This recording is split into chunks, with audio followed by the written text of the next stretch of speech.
Okay.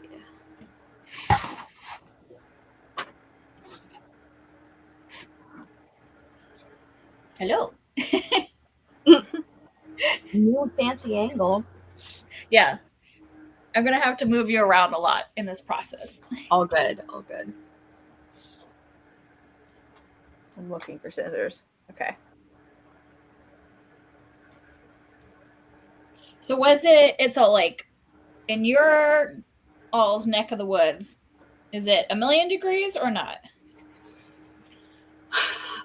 We actually, where I am, we've been pretty lucky so far. I mean, I live in like in a fairly mild part of California anyway, which I'm very grateful for. Um, but even with that, we still like I do not enjoy hot weather. Mhm. So even though it's a lot less bad than a lot of other places, I like don't like summer's my least favorite season easily. And so actually it's been pretty nice lately. Like it still feels, I don't know, still feels like spring, mid-spring. I guess technically we are still in it, but um yeah, it's been nice. We have so It's far officially summer now. Yeah, I was gonna say it's the 20. What is it? 28th. 29th, right? There you go. Yeah. It's officially summer. Yeah. Okay. Yeah. So As of we've like a been- week ago. yeah. Yeah, so I have been really enjoying not being 1,000 degrees. I still have my fan on, but it's like a lot better than it would be. So, how's the weather for you, Huck? It's been hot. It's I mean, I'm sure there are places that are hotter, but like we were in like the mid 90s. Mm-hmm. And then it rained for a couple days and I was like, oh, it's 88 degrees, amazing. Yeah.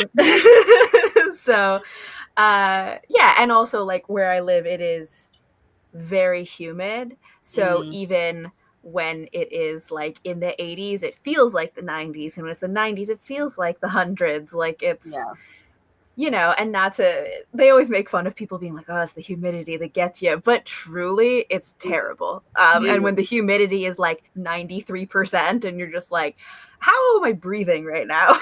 Yeah. I am breathing water. Yeah, it's not great. Yes, and Merlin has been very grumpy because he does not get walks when it's that hot outside. Yeah. And so he is not a fan of that. Yeah. That's one of those classic things. They're like, how could you do this to me? And it's like, because I care about your health and well-being. Yes, I cannot explain to him like, this is for your own safety. Yeah, there was one time last year where like, you know, I had to walk him to like so he could go outside. And it was a very short walk, but even so, like one time I stopped and he just like lay down in the shade, which like he never does when we're like on a walk. And then I was like worried about him, so I had to carry him the rest of the way back. Oh no. Which like he's like 45 pounds, and I was like, this is not easy. He probably could have walked back, but I got nervous about him having like donkey heat stroke or something. Yeah, no, I understand completely. Yeah. It's been like. I think he was. Oh, sorry. Go ahead. Go ahead. It was just that you know, I know that a lot of people have been having like heat waves, and then like we had just gone on vacation to Ohio last weekend, and then they are in the 90s like all this week. My brother had to stay in a hotel because his air couldn't like keep up, and then over here in Duluth, I had kids at camp asking for mittens. It was because it was like upper 50s, raining, and windy. Wow. I'm like, I guess we're not getting summer. yeah, at least not yet. Not yet. Now it's getting warmer. Today it's 80. So not when they're at camp. See, that would have been nice if while they were at camp, if they actually had like nice weather. Right. Well, no. Can't have that. No. Okay. Sorry. Is that really loud when I cut? No, it's fine. And actually, I was going to say, while we get sort of settled with our craft projects, I realized I forgot one of my knitting needles, and I think it was because I had to move it out of my cat's face, like out of his way. Because like I'm really careful, obviously, about where I keep stuff. But Lego, one of my cats, he will like scrape his face on any corner, any like marginally sharp object. He loves it. I guess it like feels good to him. I think sometimes he scratches his nose too hard with it, like because he'll have little like scratches from it. So anyway, I do my best, but he sometimes outsmarts me. So I think I have to move it. So I will be right back, and then we can chat about our projects. All right.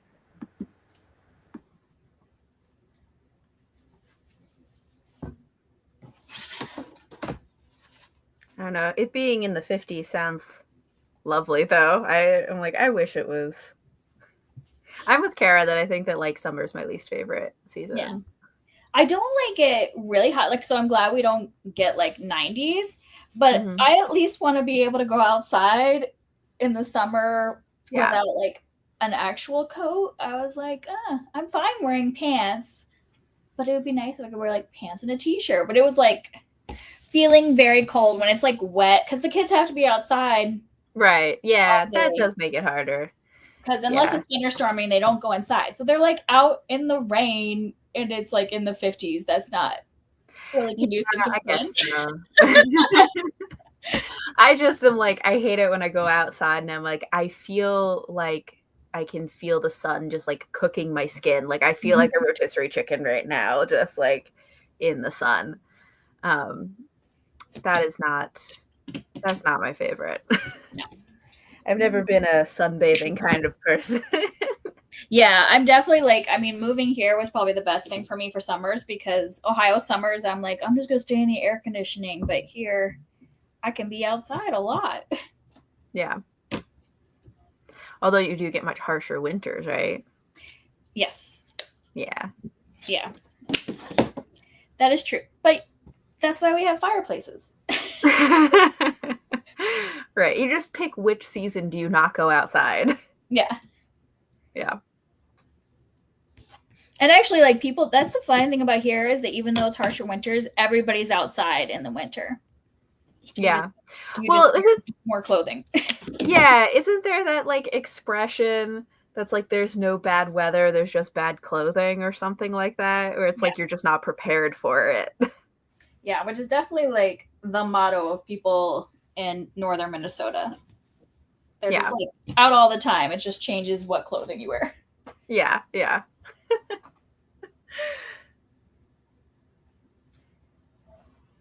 I'm trying to make. I have returned. It's my proper tool. Let's see if I can get that. Sorry, I'm just like stressing I over. heard the last part of what you guys were talking about as I like came back. So my question for there's only like being unprepared for it. What do you do when it's like really hot? Because that's what gets me. That's the problem is because at a certain point, like you can't take off your skin. Like you just, you know. Then you just go in the water. Okay. Okay, so then the bathing suit is the appropriate clothing in that scenario. You just go, in a drought-ridden area. You don't know. Right. Yeah, I don't think people in Arizona or whatever use that phrase. Yeah. It does make sense for places that get really cold though, or that like fluctuate a lot. Like I can see how layering would really be like. It may not be universally applicable. It's just a thing that I've heard people say. Yeah, because here, you know, people go out all winter, but then in the summer, if it's hot, we do just have a giant lake that we just all, I mean, you could tell if it's over 80, like the lake is just full of people, you know, like, and yeah. Because most of us don't have air conditioning. Yeah, I don't either, so I get it.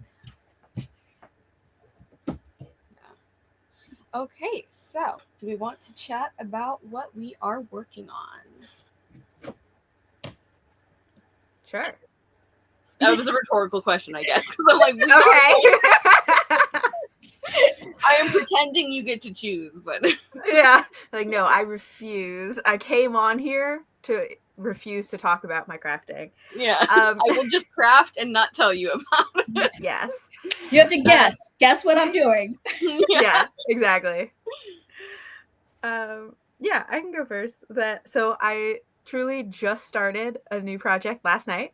I finished the sweater I was working on last time, and I'm working on a new sweater.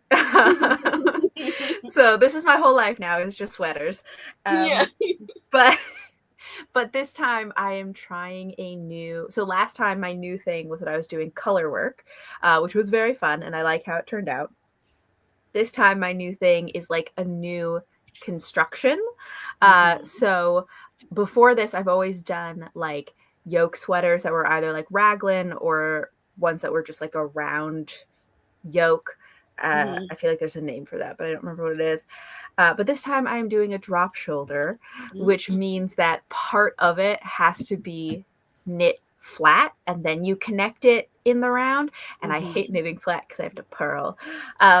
But anyways, so I started this last night and this is how far I've gotten so far. Nice. Yeah, but it's, you know, it's long. It's not like a Yeah, tiny. So this is the back. It's gonna, you know, be Very on the back. cool.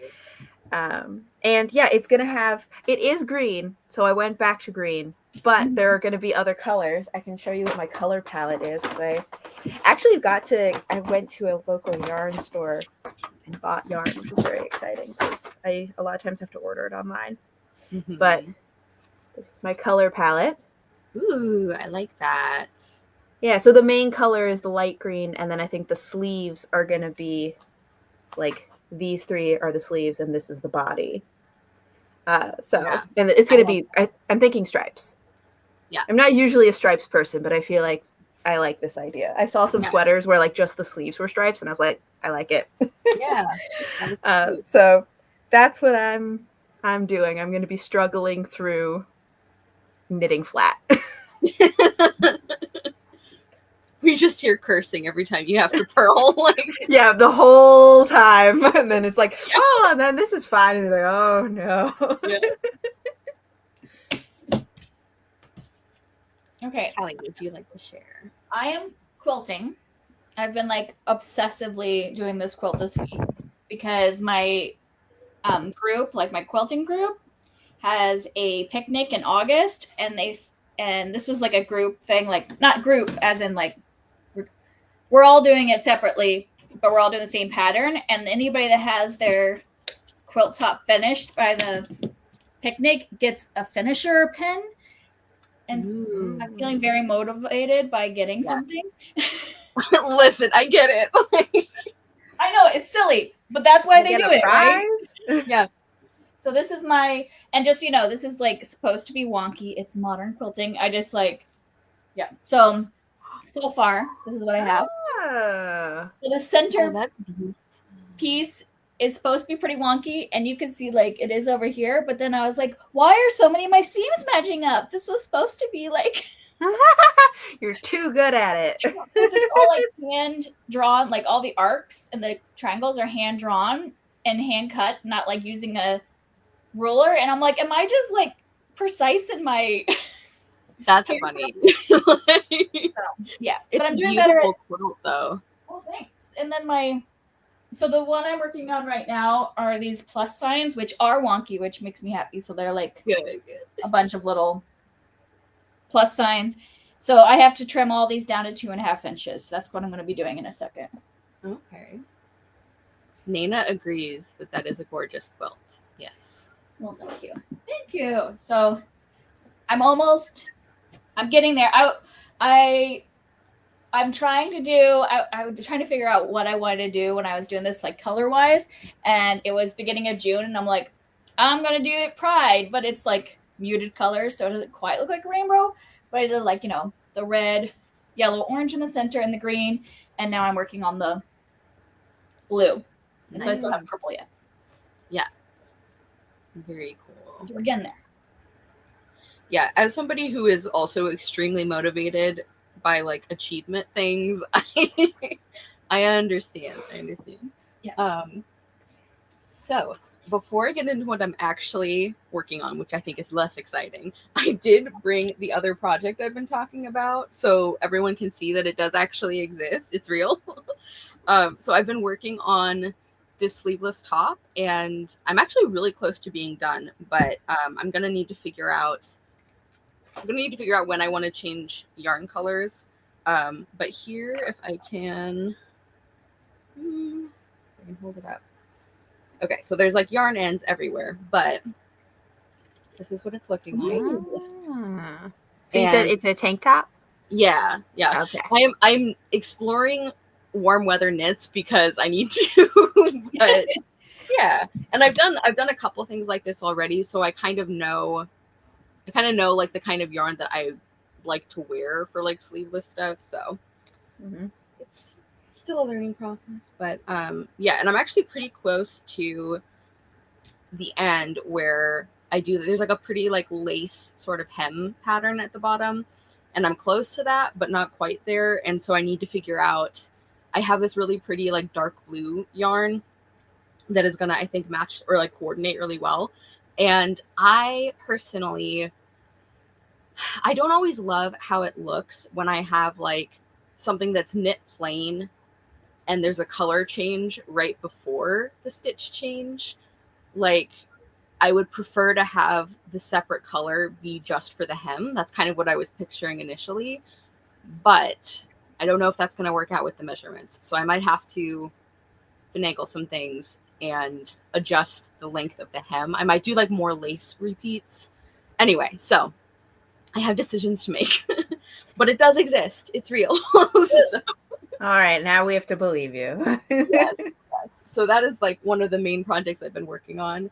And then the other thing is what I showed last time, which is the blanket for one of my cats.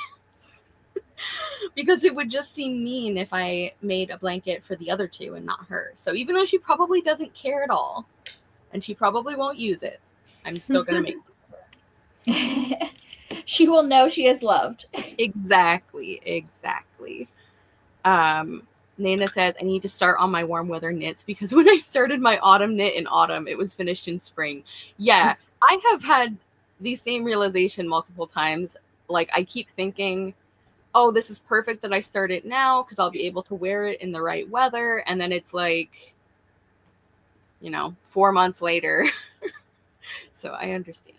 Yeah. I am only doing cold weather knits, anticipating that I will just wear all of them when it's cold.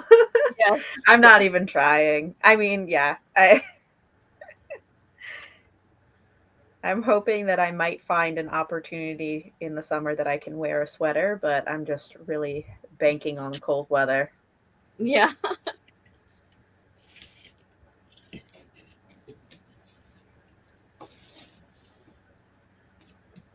Also, I feel like a lot of the patterns for warm weather knits, if they're not like ones that involve a lot of holes, then they're made with like fingering weight yarn. Mm-hmm. And I'm like, I do not want to knit with fingering weight. That is too tiny and that would take too long. I do not have the patience for that. I can do DK and above. Yeah. This one is with fingering weight. And it does take kind of a long time, but the nice thing that's hard. What size needle is it? Oh, yes. Let me look. I think it's a 3, I want to say. US size 3. I don't know. Yeah, I'm sorry. I don't know what that means. I am ignorant American and I don't know the millimeters. Hold on. I will find out. Yeah. US 3, 3.25 millimeter. Okay, 3.25 millimeters is small, but not like the worst. Right. Like I feel like the size 3 is pretty much like the most pleasant like small yarn or small needle size. Like I don't love having to do below that, although I will for things like socks and stuff like that. Yeah. When I was like doing socks that were with fingering weight, and it was like 1.5 millimeter needles, and I was like, this is like, I understand why it's necessary for socks. I hate it. Right. And it's like they make but I hate it here. take way too long. Yeah. Yes. Nina is making a moth costume for her sister-in-law for the big party where I shall be a fairy because she has 2 toddlers. That sounds amazing. That is so cool. Fun. I hope you share, if you're cool with it, I hope you share pictures of your fairy costume when you're ready. But yeah. I'm sure the toddlers will love it. Yes. Bug party. Bug. Yeah, my daughter's obsessed with Pokemon, and they did a Pokemon themed camp, and they did this Poke Hunt where they had counselors around like that they had to find, and one of them was dressed in what was originally a beaver costume, but she like turned it into an Eevee with the like big ears. Oh and my god! all of the little kids, like the preschoolers and the kindergarten to 2nd graders, were like just wild for it. They were like, "It's Eevee," and I'm like, "It's just a Mira that you see every day." Like, but no, it's different. They were like into it. So cool. Yeah. See, like when we were little, we did some camp stuff, but it wasn't really camping. It was more like activity stuff, which I liked because I'm not a camping person. But if like actual camp had activities like what you're describing, Kelly, I might have been more into it. Like I might have been like, okay, I will go do actual summer camp if I get to run around and pretend to catch Pokemon. Like sounds Last amazing. year, my family goes to like a camp every year, like that has like counselors and stuff like that. And last year there was a day where we saw one of the like kids groups. The counselors that day had decided that they were playing wizards, and so they had made themselves wizard costumes out of like paper and pipe cleaners and all of this, and they found like sticks to be their staffs, and they made little pipe cleaner lightning bolts that they would throw at people, and they would run around and then go like, "I cast silly dance on you," and then like people had to dance, and like and they would go lightning bolt, lightning bolt, lightning bolt. Like it was so funny. Oh, anyway. I feel like adults should have more opportunities to do fun, silly things like that. Yeah, it was very funny. When one of the camps I used to work at, we had an all camp activity called Mango Madness, where we would tell the kids that the counselors on their free time had gotten into some bad mangoes, and they had all gone kind of crazy, and that you had to go find. So this is like the support staff would help them, but you would have to go find your counselor, and the cure was to get them in the pool. But part of the madness was you couldn't, any direct command would set them off, and they would just go wild, and you couldn't touch them. So they had to get their counselors to the pool without touching them or give them direct commands. So then all the counselors just are acting wild. And it was so fun as a counselor to just be like, I get to be crazy, and I can do you guys today. You kids have to save me. That is so fun. It was one of my favorite activities. I was like, yes, I will act completely wild. Yeah. It really feels like you made like the kids have to try to be counselors for the day, and I think that's a little better. Like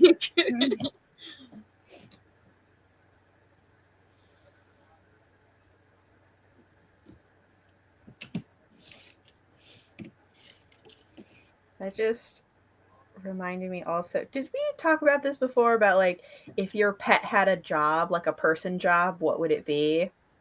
I think you mentioned it, but I don't think we analyzed extensively. Okay, because I think I would be interested to know what you think your pet's jobs would be, but I was talking to my mom about this, and one of her dogs, I was like, I think his job would have been like a camp counselor if he was a person, because he is very just like gets along with everybody, and he's just like, everybody likes me, and if a dog doesn't like him, he will win them over. And if he goes to the dog park and there's like a shy dog there that like doesn't, or like an awkward dog that doesn't know how to play with the other dogs, he'll try to include them, or he'll like go play with the other dogs and he'll come in and check on the other dog and like play with them a little bit and then go play with the group of dogs. And like that's really like camp counselor energy where you're just like, everyone's included. Oh, baby. Nana says her tortoise would be a bounty hunter, which is one of the greatest combinations of words. I'm trying to imagine a tortoise like chasing someone down, like a high-speed chase. I need like the reasoning behind this though. Like how Nana's like, no reasons, you just have to wonder.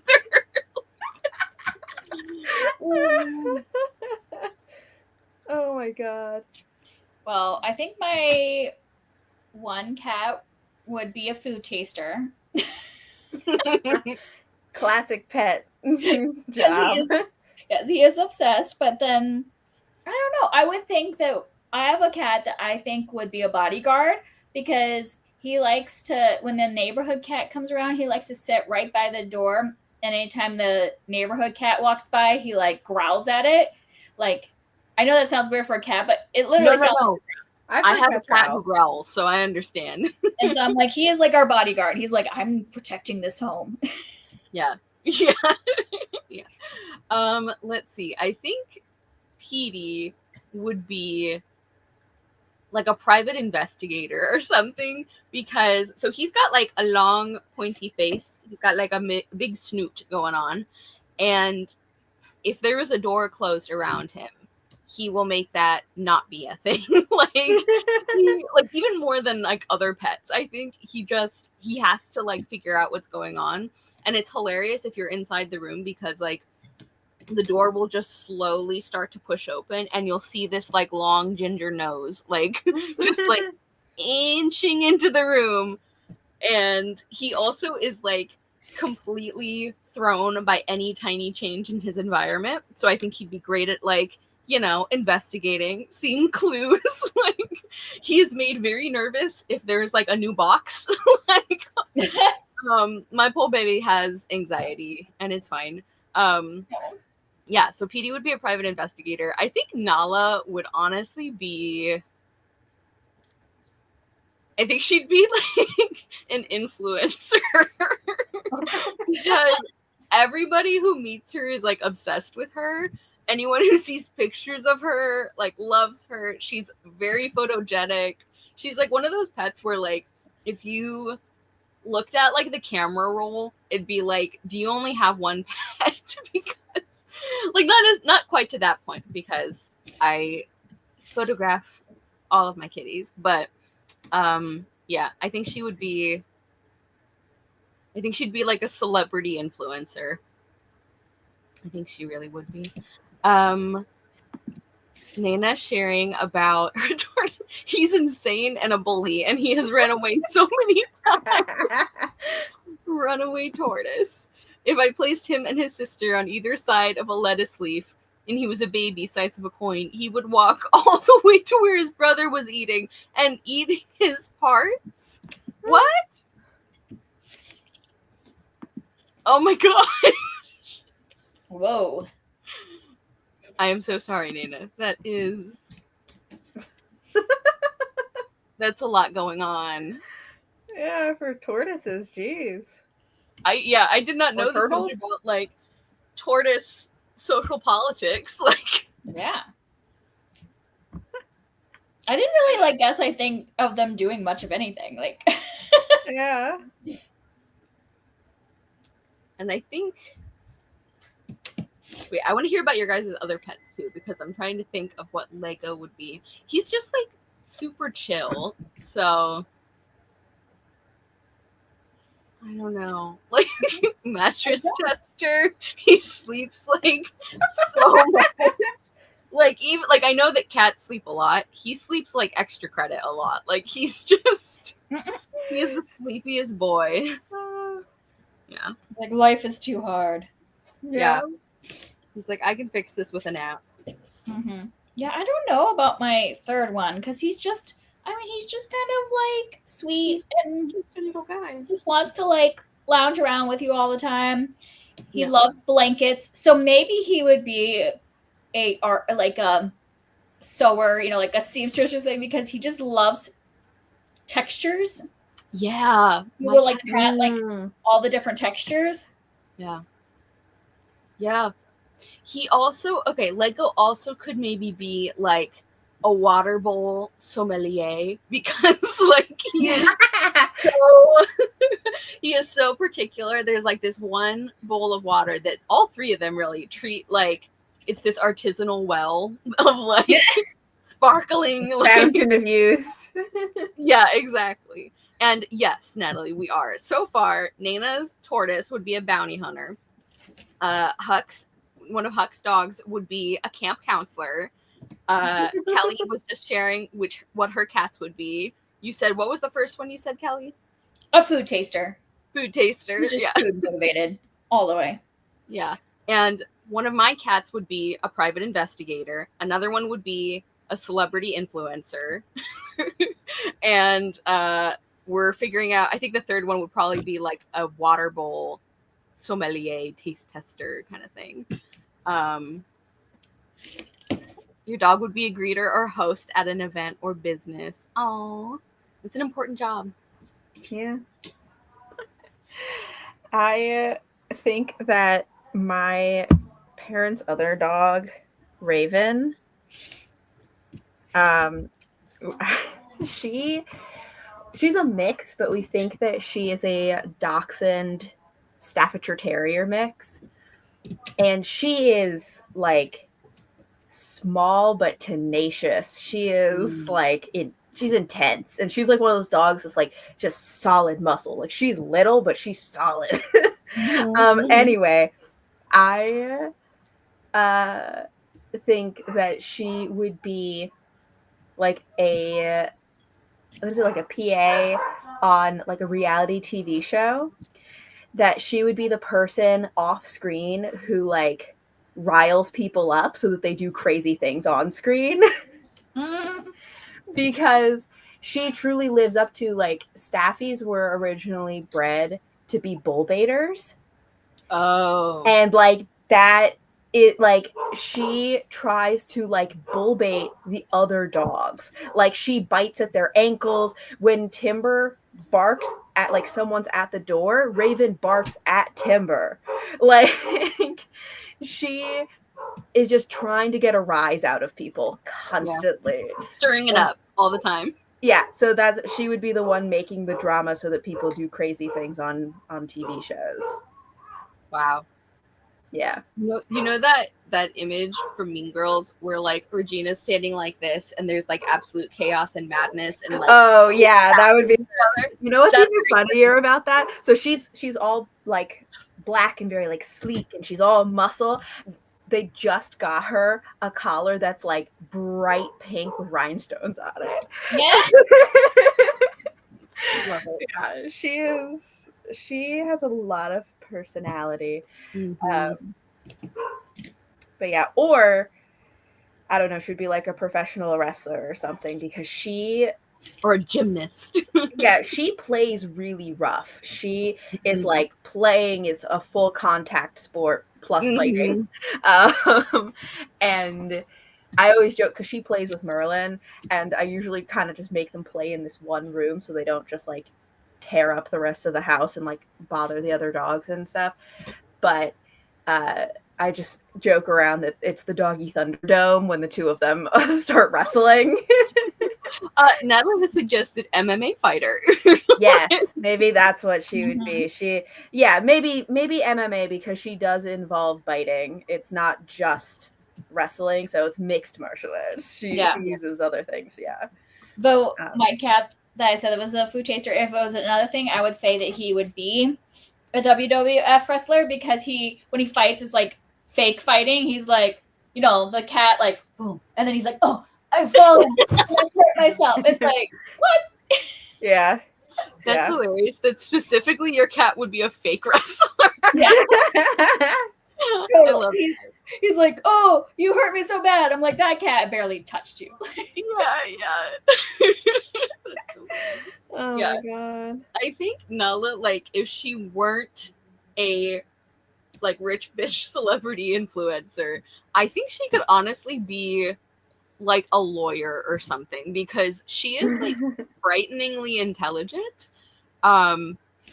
Like I I swear she is like one step away from figuring out how to use tools, because like she has, the only reason she didn't is because like I stopped her in time, but she has like almost opened like plastic snap lids. She has also figured out that, because she hates getting her pills. Petey, however, is an absolute champ about it. Love that. Nala is like, I will rip your face off your body and curse your entire family. Like she hates getting pilled even more than like most pets, I think. And like she has actually figured out how to like fake swallow her pills so that like she is released, and then as soon as she's free, she goes over and spits it out. Yeah, she punishes people. Like if if somebody like moves her off a lap when she didn't want to be, she goes over and she finds like plastic or something, that because she likes chewing on that anyway, and she like does it on purpose. Yeah, she's like scary smart. I don't know how to like convey how like unnervingly clever she is, but she is. That's like my brother's cat. I think he would be a thief because he has more than once. Yeah. Oh my god. Yeah. Because more than once he has opened the fridge and then just like leaves it open, so my brother has to throw away everything in his fridge. And so he finally got one of those kid, like the toddler things for the fridge, because the cat opens the fridge and then just leaves it, and then he opens all the cupboards. He just gets into everything, and I'm like, this cat just like causes havoc and can get into anything. He's like a little punk. Yep. Nana, you have a point. Shouldn't have named her after the Queen of Lions. Yeah, really brought this on ourselves, It's your own fault. Attitude for days. Yeah, I think I may have mentioned this before, but I think that if Merlin had a job, he would be like a cosmetics like quality control would be his job, because he loves sniffing products and like cosmetics. And he also like, he knows the minute something has changed. Like he loves sniffing people's hair to sniff their shampoo, but also like if I wear, new makeup, he knows exactly what's changed. Like new blush, he sniffs exactly my cheek. If it's like, new eyebrow gel, he will sniff just my eyebrows. Like he knows exactly what cosmetics change, and he's like, have to investigate and make sure this is okay and up to snuff. Yep. So he would be like cosmetics quality control. Yeah.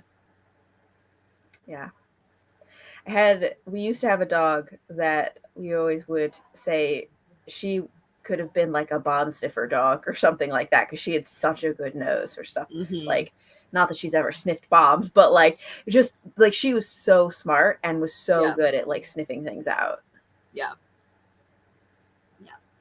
That he's so attuned to that specifically. Like, what a hyper specific skill. I love that. Exactly.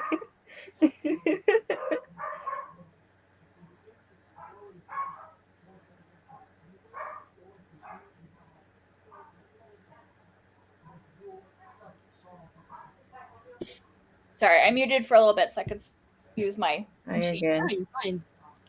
So I have made it through one purl row.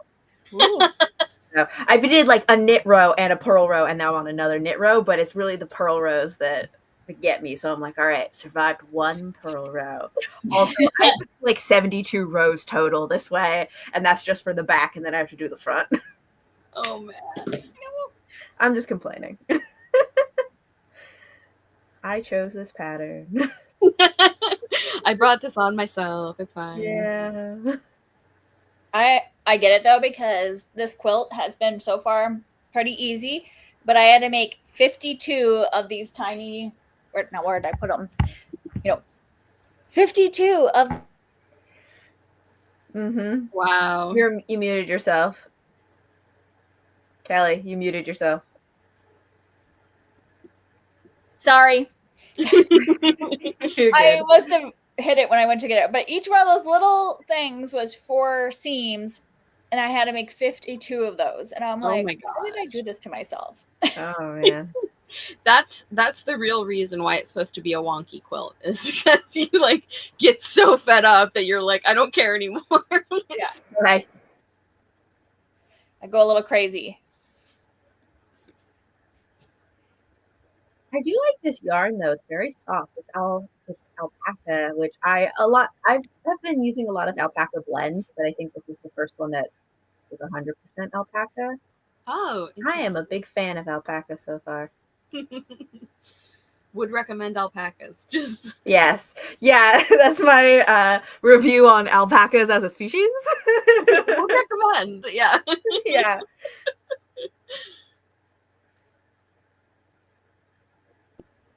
Are alpacas like in real life, like llamas, where you don't want to like come near their face because they're gonna spit on you or whatever? Alpacas are nicer. Okay. Yeah, they tend to be better behaved, I think.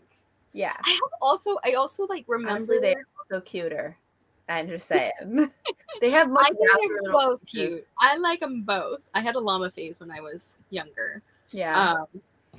So I have to stick up for the delinquents. But okay. I do remember reading somewhere that like, yes, llamas do spit, but it's usually at each other. Like, it's not so much like a humans have to watch out thing. I don't know if it's like still, I don't know if that's still the llama science behind it. But, the llama science. Yeah. Speaking of like hyper specific jobs, like the llama scientist, referral scientist. Yeah. It's like, have you seen those memes about like house hunters where it'll be something, this is so specific, it'll be something like the husband is like, I make bathing suits for geckos, and like the wife is like, and I'm a part-time tortoise trainer. Our budget is $4 million. Like, right.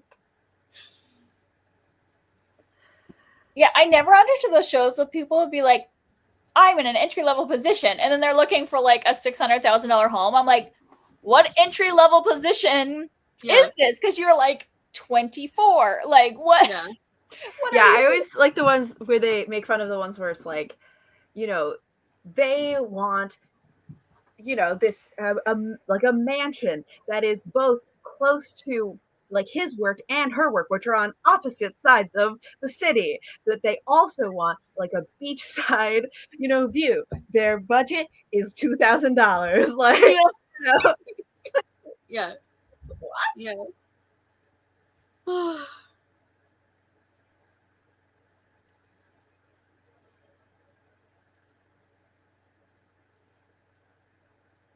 Yes, I think alpacas are also softer than llamas. Probably. Yeah. I mean, I've actually, like, a long time ago when I was younger, like, actually went to some llama farms, and it was very fun, and I think we did get to, like, pet them and interact with them, and I don't remember them being super soft. Like, it was still fun to pet them, obviously, but yeah.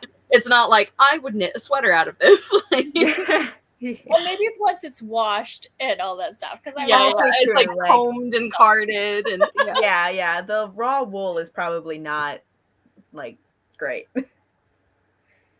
Yeah, I think I have like a fiber from the yarn stuck to my nose. So sorry if I keep touching my face, because I'm just like, there's something stuck to my face. Merlin should sniff it out for you. Yeah, he'll sniff out the one hair that's stuck to my face. Oh my gosh, Natalie.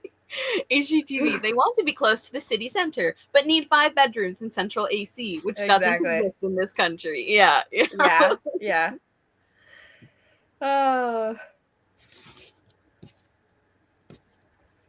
Although sometimes that's what it feels like when you're like house hunting or apartment hunting or something. But sometimes it feels like I want something that feels very logical and yet cannot find. Mm-hmm. Yeah. That's true.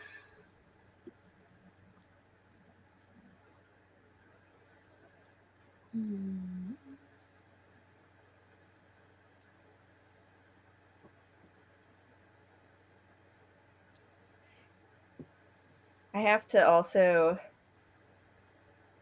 I think after this, I probably am going to do another like color work, but I have to decide what I want to do because a lot of the ones I just started this and I'm already like, what's my next project going to be? Mm-hmm. But are you like solely doing sweaters, or are you up for other projects too?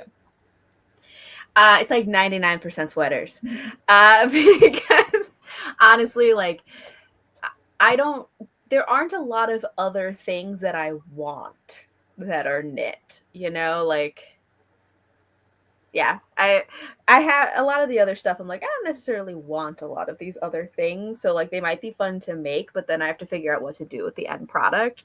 Sweaters are things that I actually want. So I feel good about making them.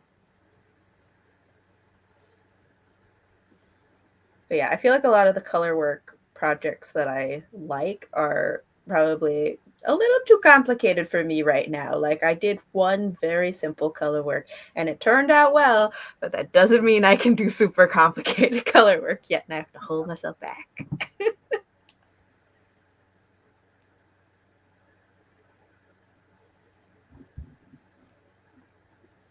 I don't know. It seems like you just like went straight from like your first knitting to be like, I'm gonna knit sweaters. I think you could just try Yeah. it. Yeah, but there's a certain amount that I'm like, yeah, maybe. I don't know. But also, to some extent, I'm like, I think part of it might also just be that I need to kind of build up like patience for it. Yeah. Because some of them, the more complicated it is, the longer it takes. And I have to like be like, I'm not trying to like speed knit. There are some people who like, and good for them if that's what they enjoy. I'm not trying to speed knit, but I do like to complete things in a certain amount of time. Like if it takes me too long, I'm just never going to finish it. Like I have a certain attention span for things, so I have to kind of like get things done while I'm still excited about it. And like that's always like that's how it is with sewing. Also, that's part of why I was more into sewing than knitting for a long time, because sewing is actually a lot faster. Not always, but a lot of times it's a lot faster. So I could really like, if I had an idea, I could just make it happen before I lost the shine. Yeah. I would say I am not that person, since I mean, like this quilt project I'm actually doing, we started it in January. I didn't start till June, and I'm going to finish it by August. So like this one I'm actually like doing, but I have probably 20 quilt projects that I am in some level of working on. Yeah. And I'm not like actively doing all of them, but like, yeah, I just like, oh, now I want to work on this project. But then I get bored after like a day of it, and I'm like, oh, put it away. Yeah, that's how I am, Kelly. Like I am a multi knitter. Like I'm a multi reader. Like I have, like you said, like different things you'll be in the mood for, or like I am sort of low key trying to finish more things right now, which is going pretty well actually. But it's not like a hard and fast like rule. Like I didn't want it to be like, okay, I have to finish 2 things before I can start something else. Like, even though that might be a helpful rule, I don't want it to be so like regimented for me. Yeah, but I like to dip in and out of projects as well. The only problem with that for me is that if I put something down for too long, I kind of lose my place almost. Like, obviously I have a pattern, but I sort of forget like the rhythm of like what I was working on, and it can be really hard for me to pick it up again. So like that would be the only reason for me that I try to prioritize finishing stuff, is like I don't want to like lose my place in it. Yeah. Not so much losing excitement, but I do that a lot because then I have to spend the first hour just staring at it and knowing what I was doing. Yep. No, that recently happened to me because there was a point where I was like between major projects and I had started like a small project, but then I got halfway through it and ran out of yarn, and I was like, oh, I have to go buy another skein of this yarn. And then I didn't do that for months, and I just got the yarn, and yesterday I was like, oh, I'll finally like finish this. And I sat down and realized I don't remember where I was in the pattern. Apparently I did not mark where I was in the pattern. It also is a pattern where, like, to some extent, I think I was sort of like, I also kind of alter things as I'm going sometimes. And so, like, if I don't remember what I did, even if I have a pattern, there's no telling where I am in it because, like, I change stuff, you know, so it's my own fault. But yeah, so now I'm like, ugh, I don't know if I'm ever going to finish this because I cannot for the life of me figure out where I am in this pattern. And so that's why I started this. I was going to start this like next week. Started it last night because I was like, never mind, we're just starting a new thing. And this is why I can't do multiple things. I need to just like really focus on one thing. I think I saw somebody share this at one point, so I can't take credit for it, but it is so true. Like, going back to a project you started a long time ago, and it's that that clip from Lord of the Rings where Gandalf is like, I have no memory of this place. Yeah. That's really what it is. Yeah. That's how I'm glad that I'm just sitting down and doing this quilt because I am altering every single part of this because it's supposed to be 63 by 63 inches, but my quilt hanger is 44 inches long. So I'm like, I'm just going to make this smaller, but I didn't want to just do half because then it'll be like a lot smaller. So I have just been, as I get to each row, I'm like, how wide is this row going to be? How much math do I want to do? Yep. So there's been a lot of altering. And so I'm glad that's part of why I'm like, I'm just sitting down, I'm doing this project and I'm finishing it. So I don't like come back and be like, I have no idea what I was doing. Yep. That is the benefit of having that, like, doing it all at once so you have that continuity and you remember. Also, like the last sweater I did, I altered some things on the sleeve. And so I did write it down, but I was like, this is exactly the kind of thing that, like, if I don't do these sleeves, like both of them immediately, I am going to forget and they're not going to match. Yep. Yeah. I think I need to do that with like socks or anything that is like a set, like a pair of things, because I realized I struggle to even remember what size needles I used for something. Especially because this is my own fault. I will like put something on hold, and then it's like if I need the needle size for something else, I'll be like, oh, I'll just borrow these. Like I put them on like a stitch holder or a different like needle, and I'm like, it'll be fine. And it was not fine because it is never fine. Oh my god. Past Kara lied. It was not fine. Oh, this feels like it's taking forever to make any progress. No, I just finished a purl row. My second purl row. And it's just like, I actually don't hate purling that much. Like, I do think like it's nice when you're in the round and you can just like knit for days, you know, like you don't have to think about it or anything. Like that's really nice. But I don't know. I don't feel like I would rather do ribbing than just straight purling. See, I hate ribbing. Oh, I don't like rib. The Fire of 1,000 Suns, but I respect your decision. Takes all kinds of crafters, you know? Yeah. Yeah, especially a 1x1 rib. I'm like, nope. I would rather do anything than that. Yep. There was one really, really pretty pattern for, I think it was a top. I think it was like a summer kind of looking top. And I was like, oh, I really like that. That looks so pretty. And I like look at the description more and I'm like, this whole top is knit and ribbing. I love myself too much for that. Like, I do not want to inflict that on myself. I would not do that either, unless there is one sweater that I'm considering doing that is ribbing, but it's like the ribs are like wide. So it's not like back and forth, back and forth. It's like, 10 knit, 1 purl, 10 knit, 1 Right. purl. That Like, I that I can could do. Yeah. I would Yeah. find that acceptable. Yeah. But it also involves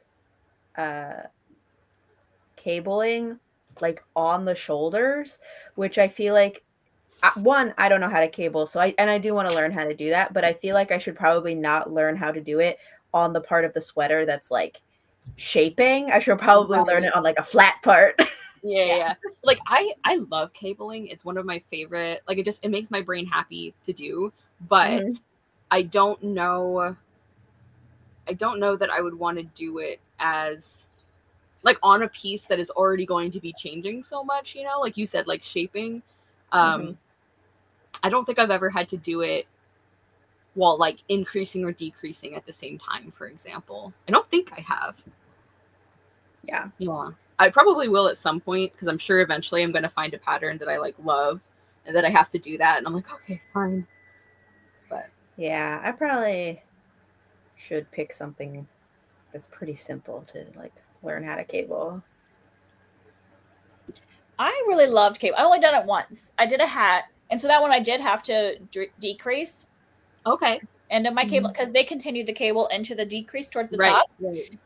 And I loved it. I thought cabling was, because it's so satisfying to see the like curl. It's like color work where you're like, ooh, I see something happening here. Right.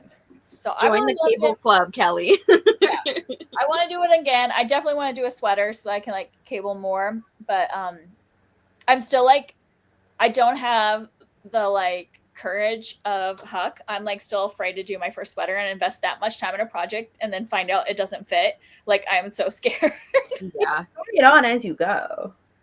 I know, but like I guess it's because I'm so picky with clothing of how it fits around like my shoulders and my underarm, and I'm like, well, if I mess up, then I have to like take it out, and then am I just gonna end up with it in a box and never like take it out to redo that area or whatever? Yeah, sometimes that's the learning process. But yeah, I get it. It took me a really long time to work up to doing like garments, so I understand, Kelly. Like, yeah. Of the sweaters that I've done, the last one that I did, I think was probably like the best in terms of sizing, because the other ones that I've done, the first one ended up way more oversized than I meant it to be. And then the second one, part of why I had to restart it was because it was going to be, the yoke was going to end up being way too big, and it was just going to like be too oversized in like a weird way. So I had to restart it and kind of like alter the sizing as I went. But this last one that I didn't have to like do anything to the sizing, and it fits really well. And I was like, this one did a good job with like grading the pattern properly. No offense to the other ones, but yeah, and some of that stuff, like obviously you only like have those opportunities to learn those things from like trying, from like making other stuff. Like I didn't realize until I had made a couple of different tops that I'm like, okay, I just need to know that 99% of the time I need to make the torso of a top longer, because I prefer it longer than what the standard like size is. So I couldn't understand. I was like following the pattern and like following the measurements and everything, but I like wasn't always necessarily happy, or like it would be something where it's like, oh, I like it, but I have to layer with it, when I wear it. And so I finally realized like, oh, this is just a preference thing that I can easily adjust for. So that's been good to know. That's one reason why I mentioned like I'm deciding what I want to do with the hem on the one I'm almost finished with. Is I think what I probably will do is I will just like lengthen the lace part instead of lengthening the like plain knit part, because I think that'll look better with the colors. But yeah, I have to like figure that out and decide. I think I just get so nervous because I started off as a quilter, and the thing with a quilter is a blanket is a blanket, even if it's messed up. Yeah. Like, I can, even if I did the pattern wrong, I could still use it for its intended purpose. But like garments, if you mess it up, I'm like, oh, it doesn't fit right. It's not usable as intended. Yeah. I mean, I started sewing, but I was like sewing clothes, so I have made a lot of wonky fitting clothing. So I might just be used to it by now, being like, well, that didn't work. Or I've always been like scared to do clothing. My 10-year-old just told me like earlier this week, she came down while I was quilting and she's like, I would like to make my own clothes. And I'm like, whoa. Okay, but I don't know if I'm the best to teach you because that just makes me real nervous. Yeah. I'm doing lines here, people. Like, yeah. Well, also there are clothes that are like it's a rectangle with sleeves, you know, like there are clothes that you can certainly like fit and tailor more, but there are also lots of clothing patterns that are like very loose fitting and like simple straight lines, you know, that you could definitely like start with if that's what you're more comfortable with. Yeah, There's I actually- think we're gonna have to watch a lot of YouTube videos because Yeah. I can't teach her from scratch. I'm gonna need to learn other things to do that. Yeah. That's so funny. Just like coming downstairs. Hello. I shall be making my own clothes, mother. Like, oh man. Yeah. I was gonna say, do we want to take a sprint break thing? Whatever. Our contractually obligated single reading sprint. Yeah. Yeah. Yes, let's do it. Do we want to do like 40 minutes? Maybe? Like so to the 40-minute mark? Yes. Is that what? So that would be at 2:40? Sure. Is that what you're thinking? Yeah. Or 12:40 if you're on the West Coast. Oh, yeah, that's true. You're different time zones. Okay, so we're gonna sprint until 40, and this will be a good time to. I was gonna say get a snack. I'm like, it's lunchtime. I should probably actually eat food. So, see you guys in like 40 minutes. All right.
Hello. Hello. We have returned. I am just finishing something here. I'm updating my spreadsheet for me and Julia's TBR challenge. Oh, is this like where you're competing? Yeah. So we're seeing who can get more physical books off our TBR. Do you have to count against you anything you buy? Yes. Well, so with a couple of exceptions. If it's like a present or a gift card, it doesn't count. If it's a book we've already read, it doesn't count. And if it's like a sort of like required book, like if we're like hosting something that we need the book for, then it doesn't count. But all other unread books do.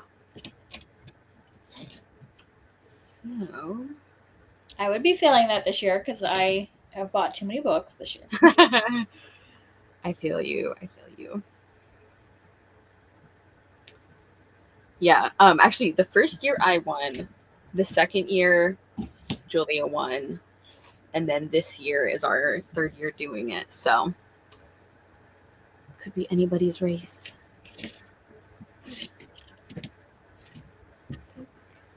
Okay.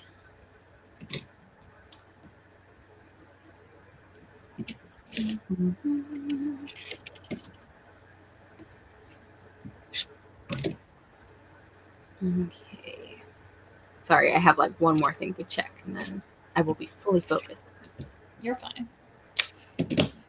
I cut my last one. Yes.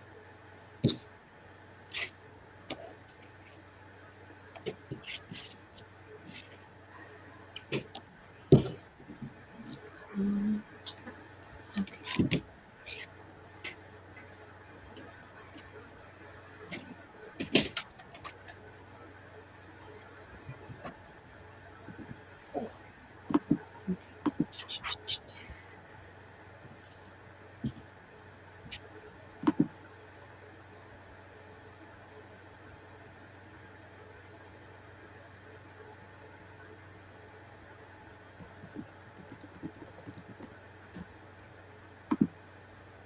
Oh, whoops.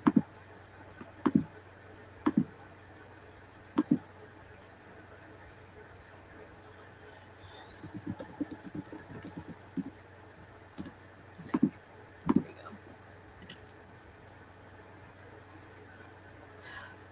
Okay, I am now fully present. Okay. I'm back. You Late, finished. Back. That's okay. That's okay. I was finishing updating the spreadsheet for me and Julia's TBR challenge, so I was also not like really back until just now. Yeah, I had to feed Merlin because he usually eats at 4, and I was like, I'm just gonna do it. He won't complain if he eats, a few minutes early. That's right. Yeah.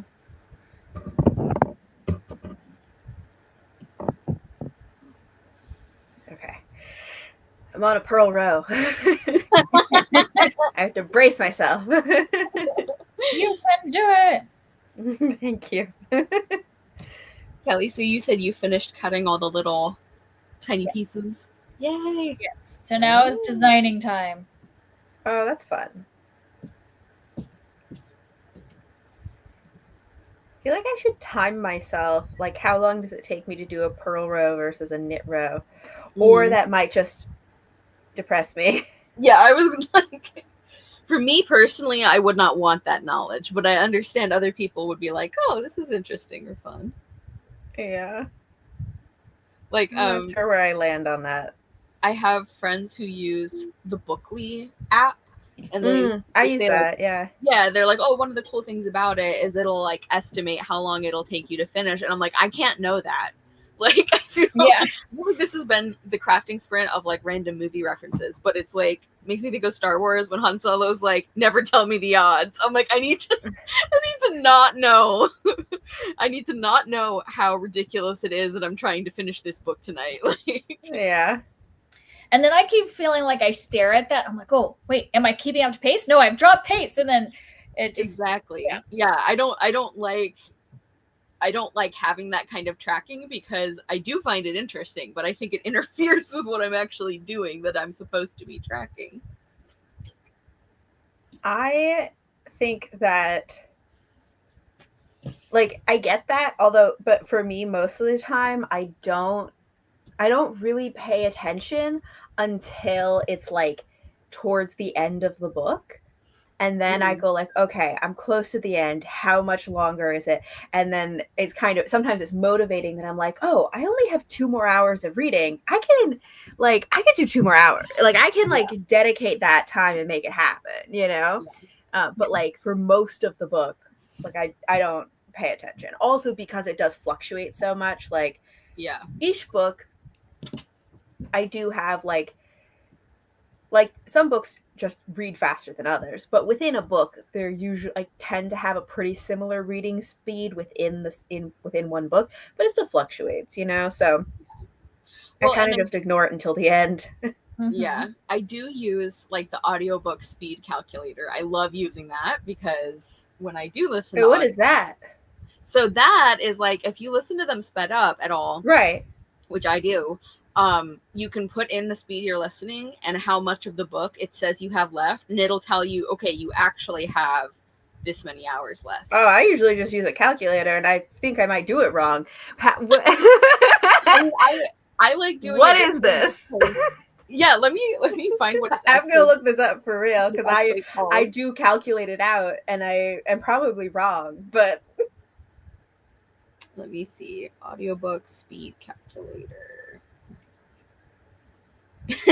It's like the most basic like web page looking thing, and I appreciate them for that.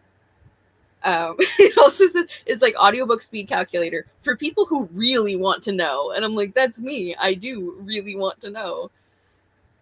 Okay, I'll put it in the chat, and I will also try to find a way. Okay, I think I found it.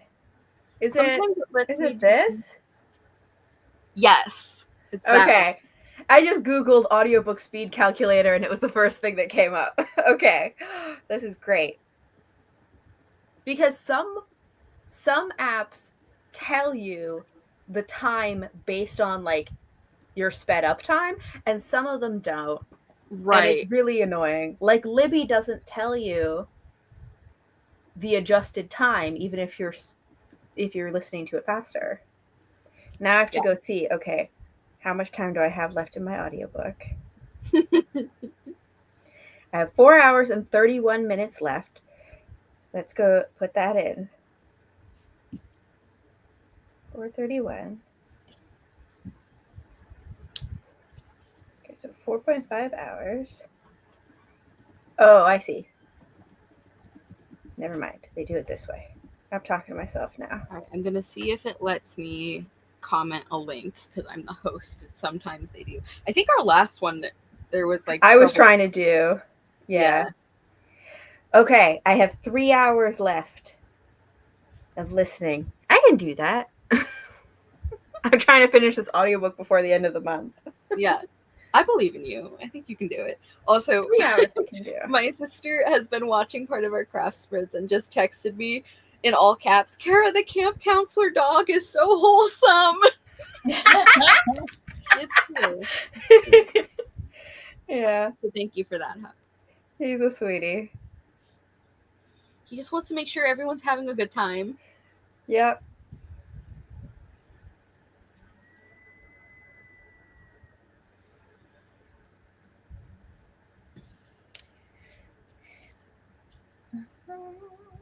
Okay.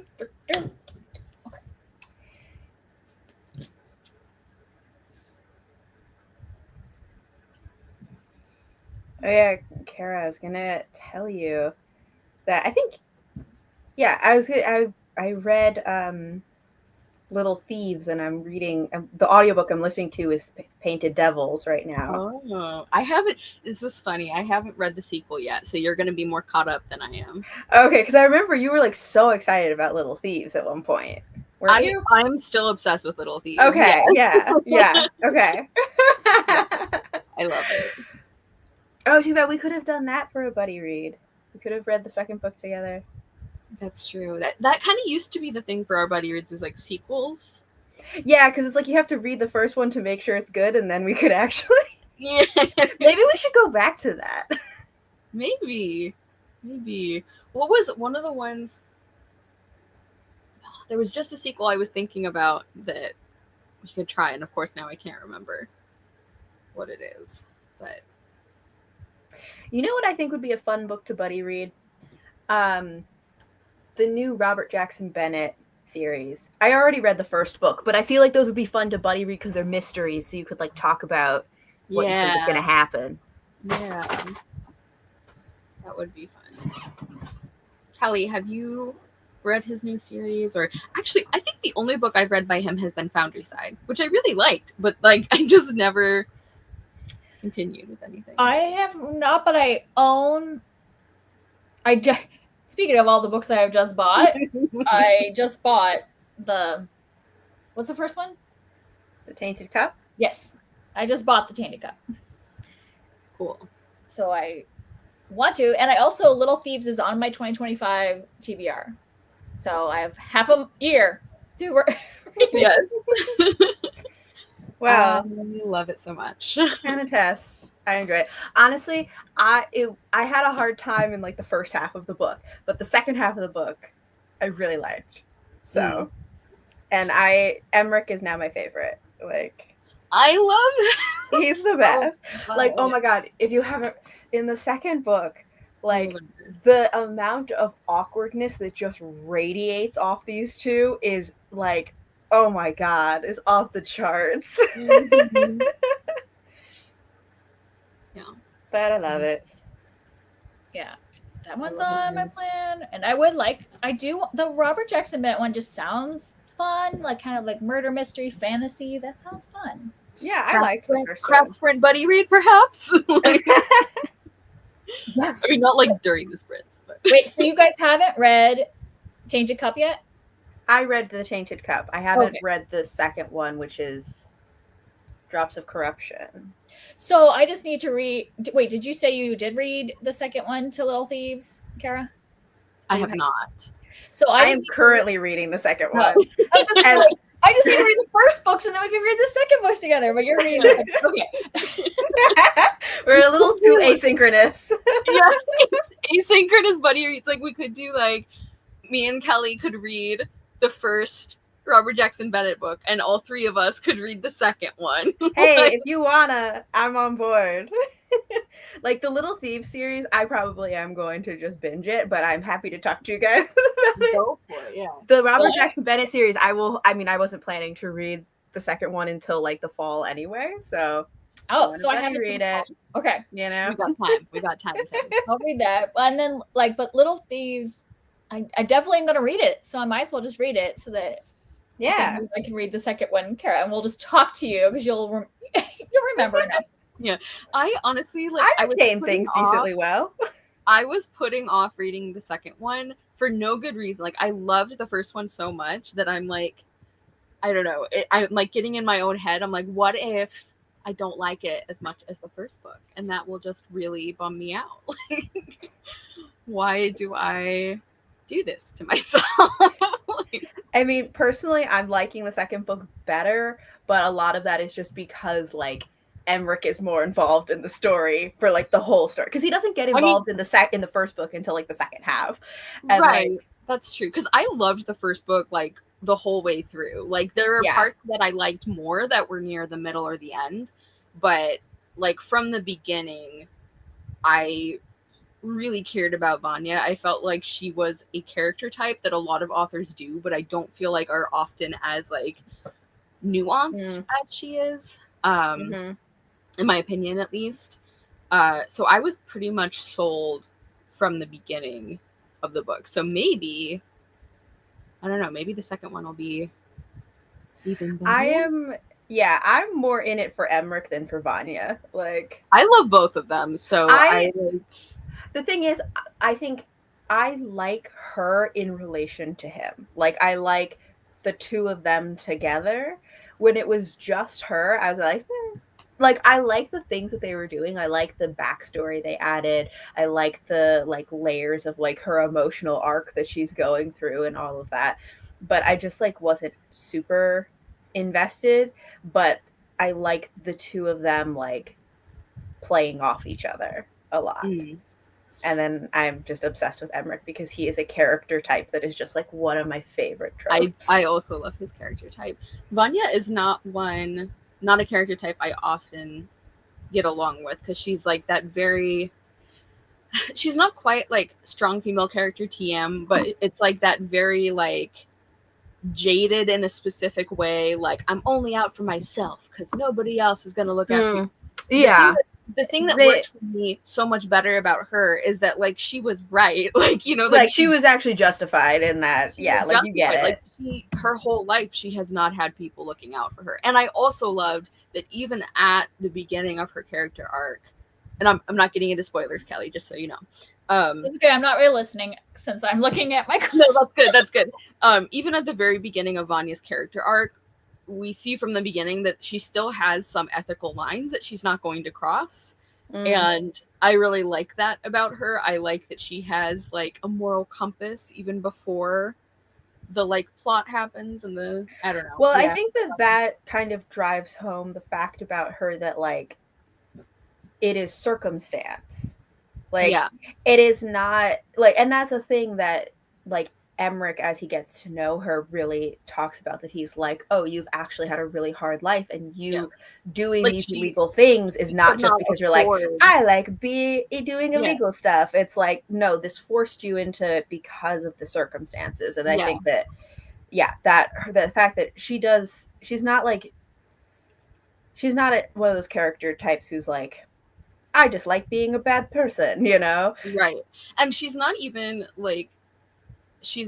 selfish in like the traditional sense. It's like she has had to look out for herself because, again, like nobody else does.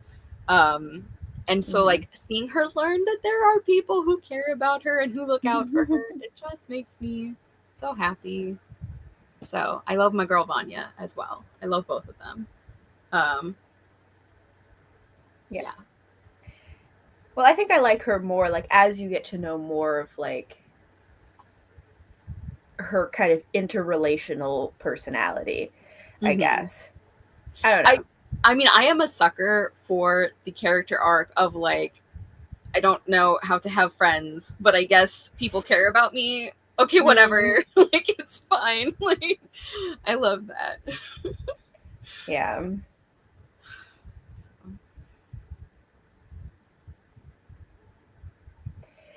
But apparently there are like short stories or something on AO3, which I have truly never used AO3 before. So now I'm like, well, now I have to go find out how to like go on AO3 to find these. I am intrigued because I've only ever like read fan fiction there. Like I didn't know there was like canon works. Yeah. So what I've heard is that the author originally planned a much longer series, but the publisher would only give her 3 books. And so she wrote like 10, I think, short stories, or like a series of short stories that take place between the second and third book to kind of, you know, bridge the gap between them, because there were supposed to be more books there. That makes me so mad. Like, yeah. Like Morgan Crow gets like 12 books, but really have it out for Morgan Crow. I know. It's not really fair of me. I have other literary nemesis that I feel much more strongly about, so I'm sorry, Morgan. Anyway, but yeah, I'm really liking Painted Devils. I really want to read the other series by Margaret Owen, the Merciless Crow, I think is what the first one is called. And I know it got mixed reviews. I know a lot of people were like, I still want to read it though, because I think I just like the way that she makes story decisions. And that is something that, I don't know, I think a lot of times that is like an underlying No, you like can that. go on. Yeah, I mean that is. I feel like that's like a hard thing to explain to people sometimes, but like that's essentially what some of my issues were with, like when I was reading Robin Hobb. That I was like, your decision, like Yeah. just the way you make decisions about the story like doesn't work for me, because I'm like, I like the writing, I like the world, I think the characterization is interesting. Your decisions about the story and narrative are just like, that I don't like it, you know. Yeah. And also It's sometimes there are authors who are just interested in a different part of the story than you are interested in. Yes, and I have had, like, actually a great example of that is the Over the Woodward Wall, the Up and Under series by Shauna McGuire. Like, there are things about it that I really like, but I think that Shauna McGuire just wants a very different thing from that story and those characters than I do. Because, like, I am reading it and I'm like, be nicer to Avery. Everybody respect my boy. Like, he is doing his best. I think his name's Avery. It's been a while since I read. Yeah, I think so. But, and it's like, I like Zib, who's the other main character, but she is just much more, in my opinion, she's much more like common as a main character, because she's like quirky and adventurous, and she's the one who's always like discovering the wacky things happening and like running off and doing rash things. And I'm like, Avery is like Mr. Regular Boy over here, who is like doing his absolute best. And it really I love characters doing their best. Yeah. It bothers me that nobody respects him for that. Like, he's just a little guy. All right, I timed it. A knit row takes me 5 minutes and 42 seconds. So now I have to purl. I'm going to find out. It's probably going to take me like 10 minutes. Good luck. Thanks. Oh, anyway. But yeah, there are some authors, where I just read this and I'm like, I like most, like 90% of what you're doing, but it's like if the author's attention was like a spotlight, it's like you're just looking at different stuff that I want to look at. Yeah, or sometimes I like the pieces of the story, like there's one series of like fairy tale retellings that, like, at this point I'm 3 books in and none of them have been great for me, but like I like a lot of the things the author does. Like, I like her writing. I really actually like the clever things that she does with fairy tales. And, like, there are all these pieces that I enjoy, but the things that she chooses to do with them are, like, the opposite of what I enjoy. Like, I like the basis for the story, but it's like, if you imagine, like, you know, you're at a crossroads of, like, what is going to happen next. She always picks the thing that I least want to happen, or that I least want to follow, or the character that I don't want to see more of. Like, it's just, I love that. That was one of the things when I was reading Kushiel's Dart, which, like, I had other issues with that book too, but one of my problems was I was like, you are really not interested in like the emotional life or arc of these characters, and that's literally what I'm reading for. So yeah. Yeah. Or even sometimes, like, if there's like a book or a series where it's like, my favorite characters are the ones that the author doesn't care about, as it seems, they don't like have them on page enough, or like their plot lines are never as interesting as the other characters. And so, like, that can be something where it's like, well, if we just disagree fundamentally on who this story should be about, maybe I'm just gonna be reading it. Yeah. You know, this is not related exactly, but I was thinking the other day about doing like the unpopular opinions book tag, and I was reading it, and I was like, I don't think I read enough popular books to have unpopular opinions. Because, like, can it be an unpopular opinion if no one knows what you're talking about? I mean, in a way, that makes it a truly unpopular opinion, because people are like, what? So. I guess so. But yeah.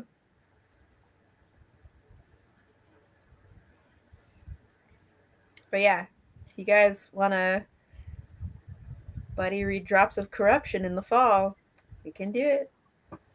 You know, recently I was thinking that I was like, I've really dropped off on like doing buddy reads, and I should do that more. I was thinking that too. I was like, I used to buddy read all the time, and then I just don't anymore. I think sometimes you have to like buddy read the right books. Like there are some books that just are not good for buddy reads, and some that really are. So sometimes it's hard to like pick the right book. Because that's also a separate thing than like a book that you enjoy or that is just good to read. Is like a lot of times there's overlap. True. Not always. Like there are some books that like, we have like me and Huck or like me and Kelly, like we have enjoyed, but I don't think they would be good buddy reads, even though we both liked them, So right. Like, there are also some books that like. There are some books that I do want to read on my own, Oh, yeah.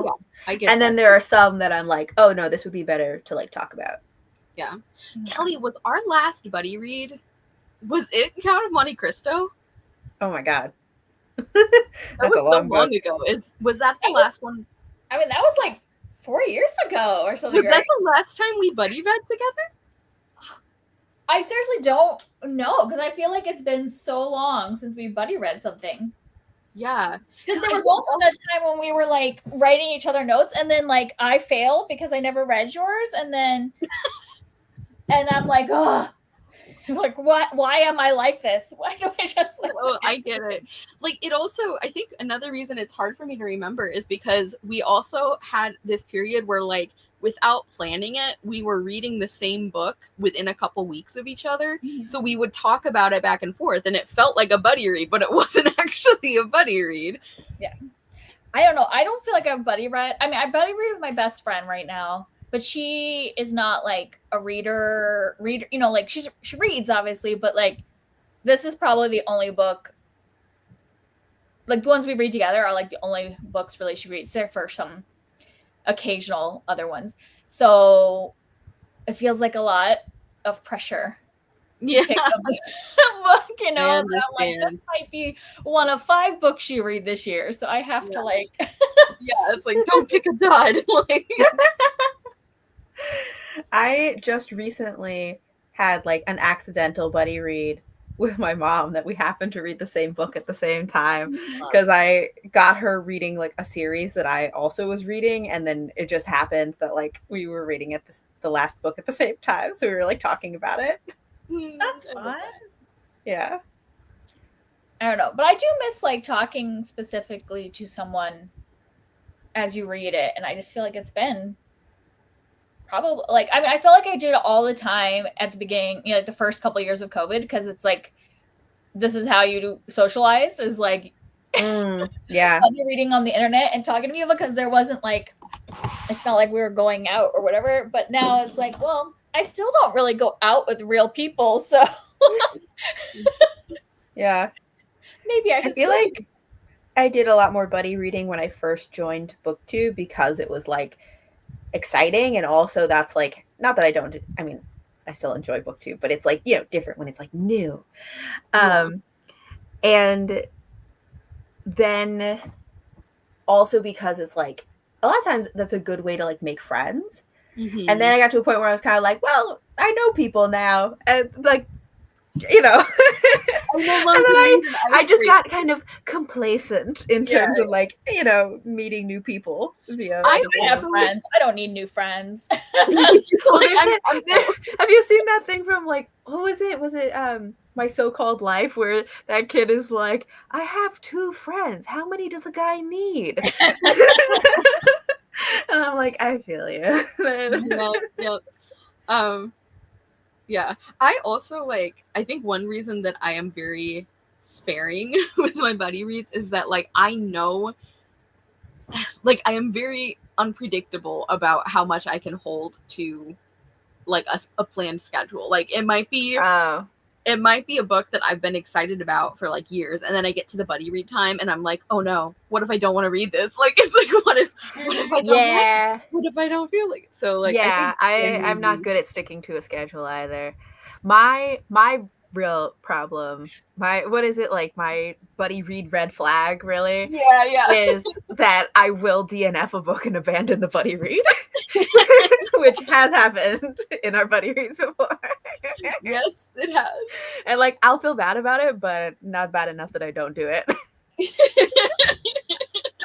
I'll feel bad, but like not for that long. Like not in a lasting, meaningful way. Right. And I'm like, this is perfect. Now you can tell me what happens and I don't have to finish the book. Works out great for you, huh? I was gonna say that's like the best way to buddy read in DNF is like, oh well, now I can still know the ending. Exactly. I feel used. No. I'm kidding. I know that I have problems DNFing, so it's somebody might as well benefit from it, from my issues. Yeah. All right. I have finished my Pearl Row, and I don't know if this is a good or bad turn of events, it took me almost the exact same amount of time.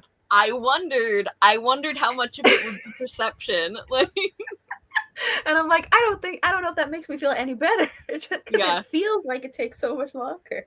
Yeah, that is all in my head. Well, it's just because you don't enjoy it, right? So you're like, yeah, now I just don't like doing it. I have to like pay attention so much more. Yeah. It was literally a difference of like 2 seconds. That's amazing. I'm just amazed that you were able to concentrate and do that and time it while holding a conversation. Me too. Yeah. Because that's what I'm at it. That's the premise of this whole thing is that I'm, knitting and talking. So I think my buddy read red flag would be that I am like 2 speeds, all or nothing, where it's like sometimes, like I remember a buddy read I did with another friend where it's like we had a set number of chapters we were going to do, but I was really enjoying the book, and I know that she had things going on that like were just making scheduling hard, and so I just like flew through it. Like I just kept reading way ahead, but I acted like I had only read the chapters we were supposed to. Oh, so then you're lying to her. I lied. But I didn't want her to feel like pressured to have to keep to our schedule or to read too fast. Yeah. So it wasn't good intentions. But that's why I like what's the Voxer, because then you can be like this chapter, and that way that's what I do is I just go like I'm continuing, but here are like the chapter marks, so like don't listen to this. Yeah, don't listen to this, and then like, oh, I'll read to this part, listen to that, and respond, and you can still kind of have a conversation. It's just delayed on one person's side. Yeah.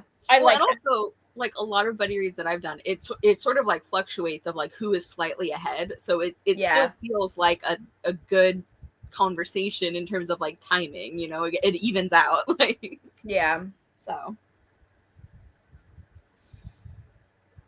okay, so that means I need to read Little Thieves, right?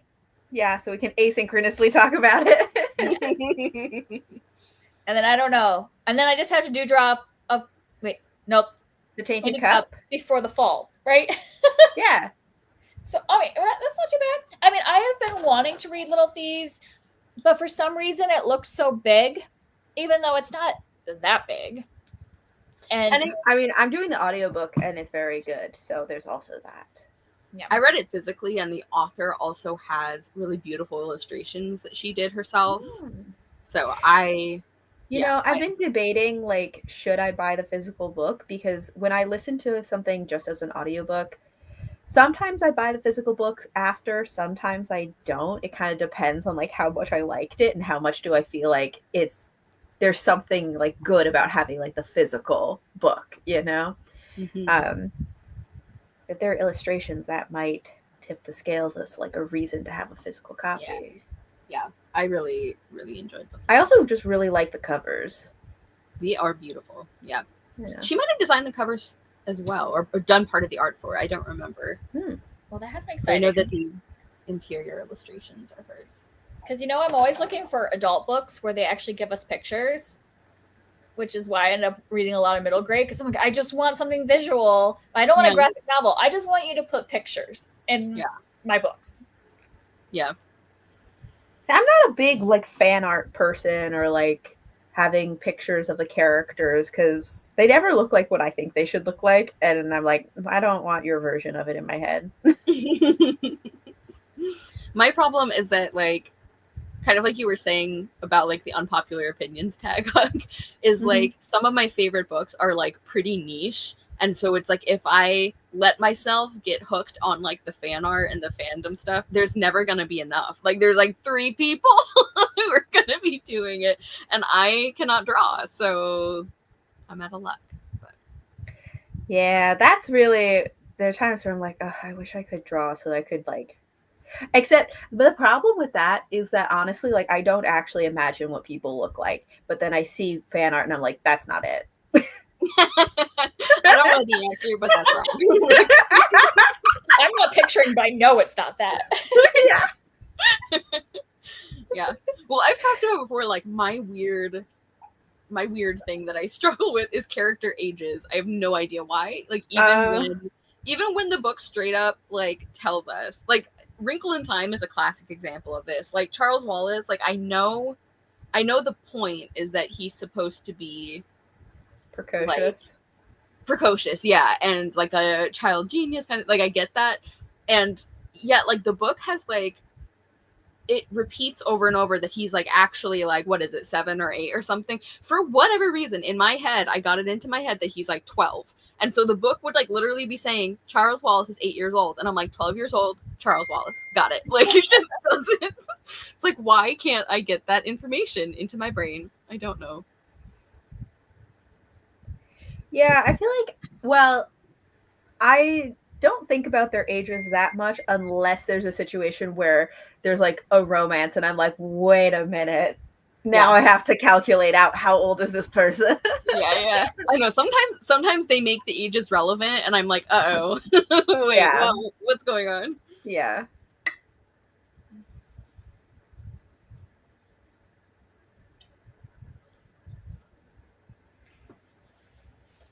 So is that what you're reading right now, Huck? Is Painted Devils, the second book. Yeah, that's my audiobook right now. I'm physically reading. I didn't include Painted Devils in my July TBR because I am determined to finish it before the end of June. It's gonna happen. Yeah. It's gonna happen. The calculator said I only have 3 hours of listening left. I can do that. I got today and tomorrow. But yeah, and then my physical book is Song of Blood and Stone, which I am planning. I was hoping to finish it this month, but I'm gonna finish it in July probably. Let me do a little snooping. I have it right here. It's this one. Oh yeah. I mean, I saw your TBR. Okay.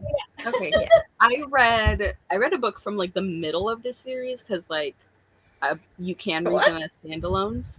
Really? Yeah. So it's like a fantasy romance series, and it's like there are things that connect to other books in the series, but people have described it as fantasy romance, and I'm like, what romance? Like, yeah. I'm like almost 50% in, and I'm just like, this is not a fantasy romance. Okay. Yeah, I don't know how much it differs from, like, I think the one I read was like the third one, and I think I either got an arc or it was like in a giveaway or something, and I checked specifically that you can read them independently, because one of my, like, I don't even want to say pet peeve, it's like bigger than a pet peeve, is when people are like, 2 stars, I didn't understand it, and it's like the 5th book in a series, like, and they didn't read any of the other ones. They didn't read any of the others. I'm like, it is not the author's job to like hold your hand through things that you should have already read. Like, it doesn't make me mad. So writing the previous books was them holding your hand through that. Like, that's what that was. Exactly. Like, you chose not to do that, which is fine, I guess, but then don't blame the book. So yeah. And I remember liking the one I read, but it wasn't enough to make me pursue the series. So I'm curious what you end up thinking. Yeah, I mean, so far I like it. It's not a book that I'm reading very fast. I'm kind of like reading it pretty slowly, but not because it's like difficult. I don't know. I'm not like speeding through it, but I'm liking it so far. But I also, I saw it pitched as a fantasy romance, and I'm like, there is someone who I'm assuming will become the romantic interest, but like they kind of like each other, but I'm like almost 50% in, and I'm like, the romance is not the focus at all of what is happening right now. So it's just a fantasy with some romance in it. Yeah, I mean, maybe the other books in the series are more romance heavy. I don't know. Yeah. And also, like, there are books where, like, series where, like, yes, you can read them out of order and you will understand things and it will be fine. But you might not be invested in the parts that you kind of need to be to, like, enjoy them more. Yeah. Like, that's something that I feel like I say a lot in reviews of companion books, where it's like, you technically probably could read this by itself, but you won't care about, like, half the people in it, you know? Or Right. like, Yeah. Well, it's like the Innis Lear books by Tessa Gratton. Technically, those are like standalones that you can read independently, but I'm like, I think you should read them in order. Yeah. Because I'm reading like Long Shadow right now, which is the third in the whatever Regency fairy tales, and technically they're each like a different romance, but it very heavily has all the characters from the first book. Yeah. So I'm like, well, yeah. Also, especially if there's like spoilers for things, like Lady for takes place 100 years after Queens of Innis Lear, but it also gives you spoilers for some of the ending of Queens of Innis Lear. Right. Like, and I think the Regency fairy tales is a good example of that too, because Kelly, like you were saying, there are characters from the first two books that are like prominent, especially the first one, that are very prominent in that third book. And also, if you went into the third one, you would be spoiled for a lot of the significant things that happen at the end of like the first couple books, which, like, I guess, I mean, if you don't care about what happened in the first two, then I guess it's fine. But if you had any interest in reading the other ones, I would definitely say read them in order. Like, I mean, if you just wanted to read the one that's like the queer book, like, okay, if it's like a female relationship, but like, I just like all the characters and the world that she's creating, so I'm like, I want to read them in order. Yes, exactly. Yeah, I pretty much always try to read things in order. Also, the thing is, but never mind. I don't need to complain about this. This is a safe space, Huck. Editing yourself in real time. I mean, it's the internet. Like, it's not the safe space. You can just text us. No, it's just that there are so many like guides about like what order to read the Realm of the Elderlings in, and it's like you read it in publication order, like that's it. You don't like. I don't know why there are guides about like. I guess I'm glad that people are making that content for the people who have that question, but also it's like the guide pretty much just goes read it in publication order.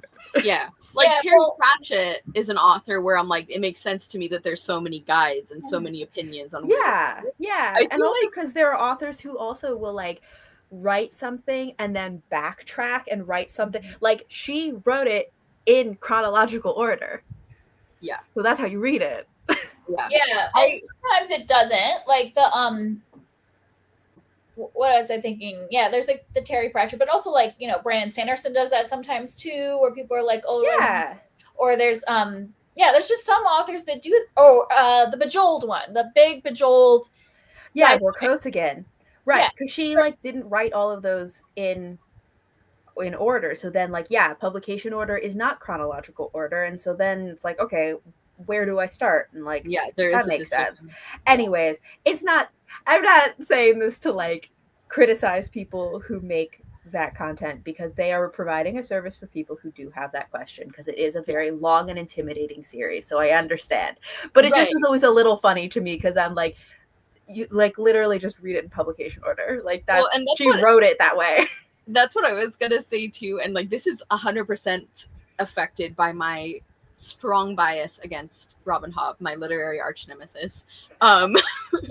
So I freely like admit that this is not like a neutral opinion in any way, but with the Realm of the Elderlings guide specifically, it really feels like, and I'm not saying this is what people who make the guides think, I'm saying from my perspective, it seems like this is a series where you would only need a guide if you're like, I'm not sold on this whole thing. Like, Which, like, because otherwise, yeah, it's like, why wouldn't you just read it in order? Like, you would, it feels like you would maybe only seek out a guide if you are not enjoying them or you're not sure that you'll enjoy them, which I think is valid to like have that prediction, obviously. But I mean, I guess I could see it being confusing also because, like, especially with the UK editions, which are what most people show online, they all look the same, and all the titles are very similar. Yeah, and so I could see that being confusing. Yeah. But yeah, I guess like it seems a little bit to me like, convince me why I should actually read these books. And I'm like, if you are asking, maybe you don't need to read them. But like I said, I don't like Robin Hobb, so my answer is extremely biased against her books. But this is the thing where I'm like, maybe I didn't need to complain about that. It's not something that really, it's not like a terrible thing. Oh no, I understand. And like that's what I'm saying too, is like I have nothing against those guides or people who use those guides. I'm saying from my bitchy perspective, I'm like, well, maybe don't read them. Like, maybe if you need to be convinced, maybe that is your answer in itself. Yeah.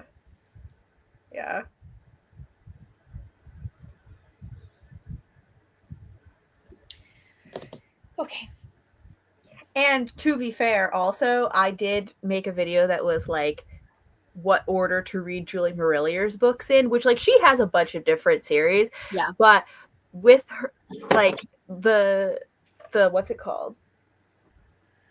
Seven Waters, Blackthorn and Grimm, and Warrior Bards all take place in the same world. Those are also published in chronological order. Like, you didn't need me to tell, like, I'm not adding anything to this to be like, yeah, read them in publication order.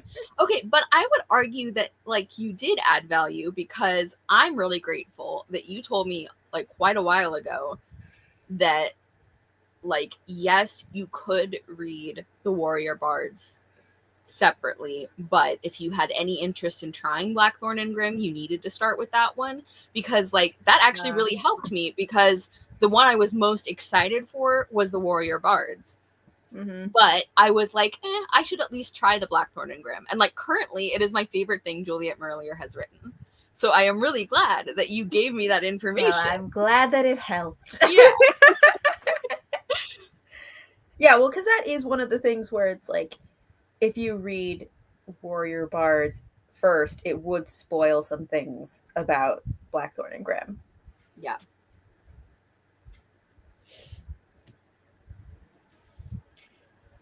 But you could read Blackthorn and Grimm and Warrior Bards pretty much completely independently of Seven Waters, because they do not overlap pretty much at all.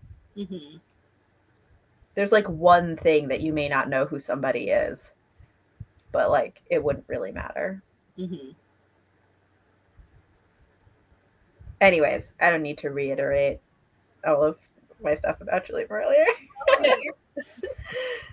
Listen, I am like fully on the Juliet Marillier bandwagon after, I mean, like, I really, the first thing I read from her was Wildwood Dancing, which I also really loved. So it's not like this is what convinced me that she's a good author, but I just, this is the most excited I have been about like continuing to read her books, because I think I was like a little, I mean, not worried exactly, but like I had mixed feelings on Heart's Blood, and which we also buddy read, so that was fun. And did we? Oh my god, I don't even remember that. We did at one point. Yeah, I was trying to make a list of everything that we've buddy read, and hold on, now I have to add this to my list. I do not remember that. Pause for edits. Wow, do you remember when? It was like, actually, let me just pull it up on Goodreads, because it was like, oh yeah, that would have been the last time that I read it, probably. Because I remember we buddy read Wildwood Dancing. Yes, and I think that was more recently. Maybe, I don't know, actually, don't quote me on anything. We reread Heart's Blood in 2022.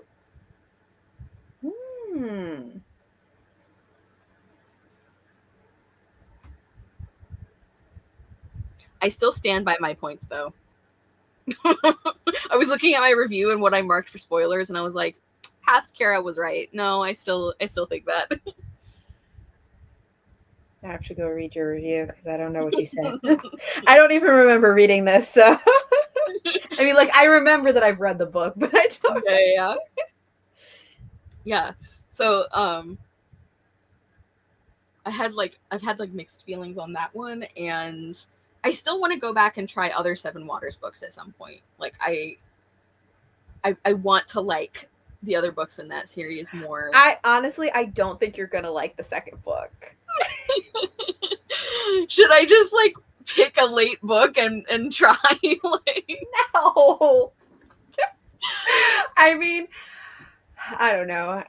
The thing is, like, I feel like you have to either go into it just like knowing like, hey, this may not be for me, or like maybe allow yourself to DNF if you don't like it. Because just like, I just don't think you're gonna like the guy.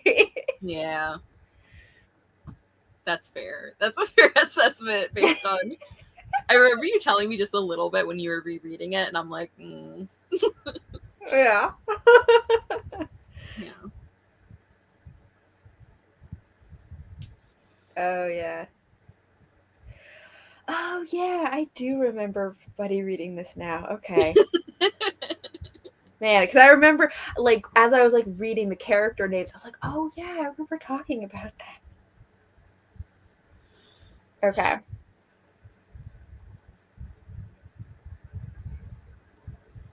At some point, I'm probably gonna like send you my list and be like, is this the right list of Buddy reads? Because I need to document these better because I just don't remember these things. I know. I really should have had like a separate shelf on Goodreads ages ago that was like Buddy reads, because now it's just based on my memory. That's a good idea. Maybe I'll try to reconstruct I didn't do it, but it's a good idea. Yeah, but then really, I like, would I remember who I Buddy read them with? Like, some of them I might not. It depends on like who I read them with, I guess. I think like, just because my memory is so like nothing. I have been so far really good at like jogging my memory. Like if I look at like where a book is on Goodreads on my like timeline sort of, and especially if there's like a review for it, I will almost always remember right away like, oh, I Buddy read this with this person, which is good, but I think that has led me to be lazy about documenting it. So like I really don't know. It could be that I am forgetting stuff, but how would I know that I'm forgetting stuff? So yeah. Well, I know my brain. I always think I'm going to remember it, but my brain doesn't remember anything. Until you mentioned it, I would not have even remembered that we Buddy read Count of Monte Cristo until you said it, and I was like, oh yeah, we did. I just can't remember anything. Yeah. I also was just the other day thinking, like, you know what I should do? Well, one, I need to go through my Goodreads and like remove books from my want to read that I marked as want to read in like 2017 when I did not know anything about my book taste, you know? But I think I also need to start like a shelf on Goodreads that are like books I would Buddy read, because like we were talking about, there are some books that like I just want to read on my own and some books that I would be open to a Buddy read with. But then like if I'm talking to somebody and we're like, okay, what are the books that we have in common? Like I feel like I should have a shelf and I'm like, these are the ones that I would like to Buddy read.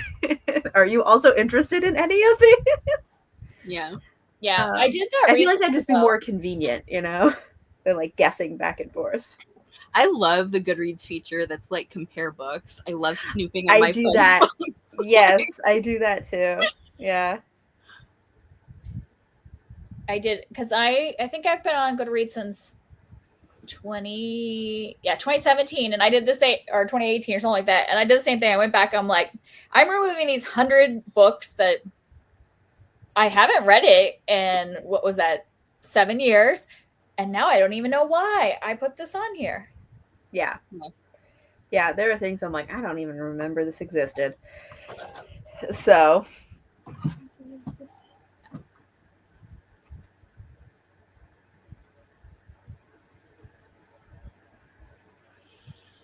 And I also, I did think I just read different back then. I just put almost anything because BookTube was kind of new. Yeah, and all the I think things on, and now I'm like, well, no, I don't read those. Yeah, being new to BookTube, I think you just kind of add a lot of stuff all at once. And I mean, I guess depending on where you're at, like, but I think a lot of people when they join BookTube maybe don't know their own reading taste as well. And then, like, as you read more, but also you have to review books and articulate your thoughts and feelings more, you get to know your taste better. So there's just like a lot of stuff that, yeah, I think I was a lot less picky, but I also was, I just like didn't know what I liked, and I would just sort of suffer through things more. Yeah, I read a lot more 2 stars back then because I would read it and then be like, this is not a book for me. Why did I read this? It's just because everybody else is reading it. Yeah. Where now I'm more like, okay, everybody might be reading that book, but I know I don't want to read that book. Yeah. Wasn't it last time we did this that we were talking about, like, what are the 1 stars on your Goodreads shelf? Yes. Oh, I remember. Yeah. And we were like guessing how many it was for each of us. Good times. Good times. Oh, yeah. I wonder if that's because I had just read Ballad of Songbirds and Snakes and was so angry. Maybe. I think you were talking about that. Yeah, I think last time we were on, you mentioned like that a friend of yours was the reason you read it. Right. But you have to tell us, did your friend like it or hate it? She did like it. Okay, so I thought she wanted me to read it because she also hated it. And and this is the friend that I went to go visit a couple weeks ago. And so I was like, I got to finish it before I go visit her because we're going to watch the movie together. And then I get there and I was like, oh yeah, I needed to finish Ballad of Songbirds and Snakes. She's like, oh, that was a good one, wasn't it? And I was like, no. I'm sorry. No. I do not agree. And we discussed, and I think it's kind of funny because I think you could tell that we are the 2 different people in the villain origin story type thing, where I was like, okay, but he was kind of always a villain and not really like an arc. And she's like, I saw the good in him and all this stuff, and then he changed. I'm like, no, he did not change. I think you are just too desperately trying to see the good in everybody. Yeah. So, and she's a therapist, so maybe that's why she was like trying to see the good and like pointing out the humanity. And I'm like, yeah, but still, he was all about himself in the very beginning. I mean, it was. Yeah. Yeah. Yeah. So I didn't see it, but I did think that we watched the movie together, and I actually thought this is one of those times where the movie was better than the book. Mm-hmm. That's what I've heard. Yeah, I think it's because 1, there's music, which I think a lot of people were like, why is this movie a musical? But I actually enjoyed that because it was like bluegrass music and it was kind of fun. And then 2, because you're not in his head, so you don't have to just like for 500 pages listen to Snow whine. Like, yeah, it's also like it's so hard with villain origin stories or any kind of like similar arc. It's so hard to like make us understand other factors that could like affect how somebody, like what kind of person somebody became, without like sort of over excusing. Because like there are times, I think Kelly, you and I might have talked about this before, like the Lavana prequel and the Lunar Chronicle series, I think did a really excellent job with that. Like it's not my favorite book in the series, but I think it was extremely successful as sort of like a villain study, a villain origin story, because like I think Marissa Meyer did a really good job of like, these are the messed up like situations and like culture that Lavana grew up in. And you can absolutely see how that like, you know, permanently affected the way that she like viewed people and treated people. But also like, it's not trying to excuse the things that she did. Like she still chose to do the things that she did. And I think that's what really gets me about stories that I perceive as like trying to sort of justify or like over explain somebody's like circumstances is like, yes, that can affect how people grow up, but also there are people in those situations who choose to do different things. You know, it's not like a, oh, well, they couldn't help it because, and then they like had, I don't know, had this like, I don't know where I was going with the end of that sentence, but you get what I mean. You get it. I remember liking that. That's one of my only villain origin stories I liked, and I don't think it was because I don't feel like she was trying to create sympathy. She was explaining how someone's backstory and what events happened leads to this. It wasn't like an excuse, where I thought the Ballad of Songbirds and Snakes, it also wasn't necessarily excusing, but it also just didn't really like be like enough justification of like, at least with Lavana's story, I'm like, okay, I can see this one becomes the villain. It made sense of like the like progression of like where, like how she grew up and the things that were like inflicted upon her. I think I like felt sympathy for her as like a person going through these things, but then the horrible things that she turns around and does, I'm like, that's still not okay. Like you're still, and I feel like that was what the book was doing, was like, we can understand things that affect the way people act, but that doesn't mean that you get a pass if you had horrible things happen to you. Also, so I told you my sister was like watching some of our sprints. I asked if I could tell you this, and she said yes. Kelly and her friend are Lizzie and Jane Bennett. You're just like seeing the good. Like she's just like seeing the good in everyone, and you're like, he's bad though. Like, was bad though. Prejudice will stay. I will not lose it. This is not a Mr. Darcy. You're not gonna have a romance with Snow and lose your prejudice. No. Like I could do like an entire TED talk on how like I think people misinterpret the Mr. Darcy like character arc, where I'm like, no, like the entire point of that is that he was a good person. He was just like rude to people. Like he was not good at like little social niceties, which again is not okay. Like it's not like you can just treat people however you want because underneath you're like basically a good person. But also the fact that like he recognized that he needed to change and work on himself, and also the fact that he did not at any point think that earned him the right to like have Lizzie's affection. Like even at the end he's like, if you tell me to never speak of this again, I will listen to you. And I'm like, I love it. I love a man with boundaries. Like and you could also tell by the fact that you could tell somebody's true character about how they treat their servants. And like you knew the moment you stepped in his home that he was a good person. Like he just is like socially awkward.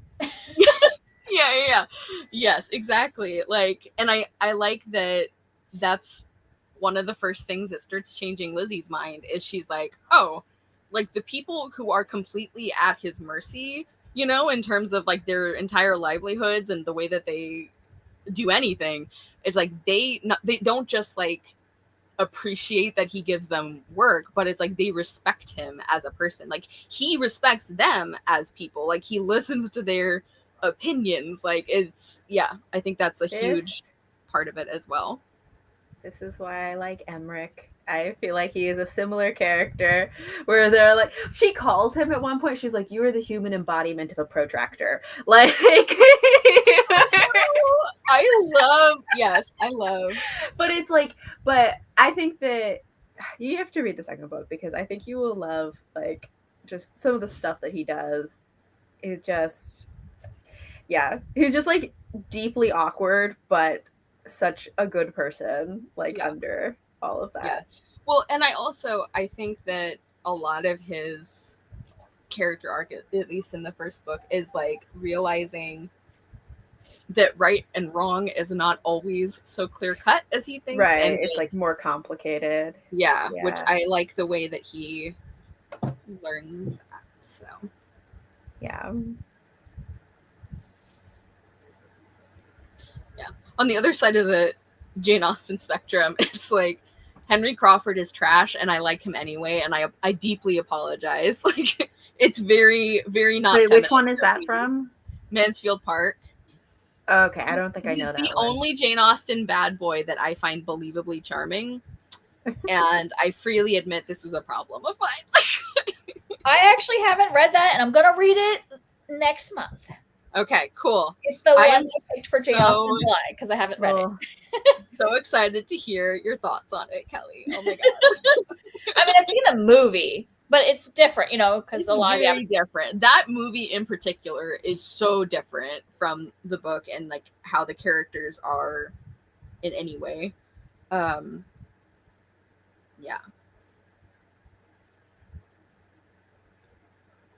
Just as a time check, it's 4:45. So yeah. Do we want to end at like 5? I think that would be good. At least that's where it's 5. It's 4:45 where I am. Yes, it is 1:45 where I am. I keep forgetting. I need to do some cleaning, so it's probably good. Yeah, I should probably take Merlin out. We're starting our cool down. Like, our cool down, yeah. All right.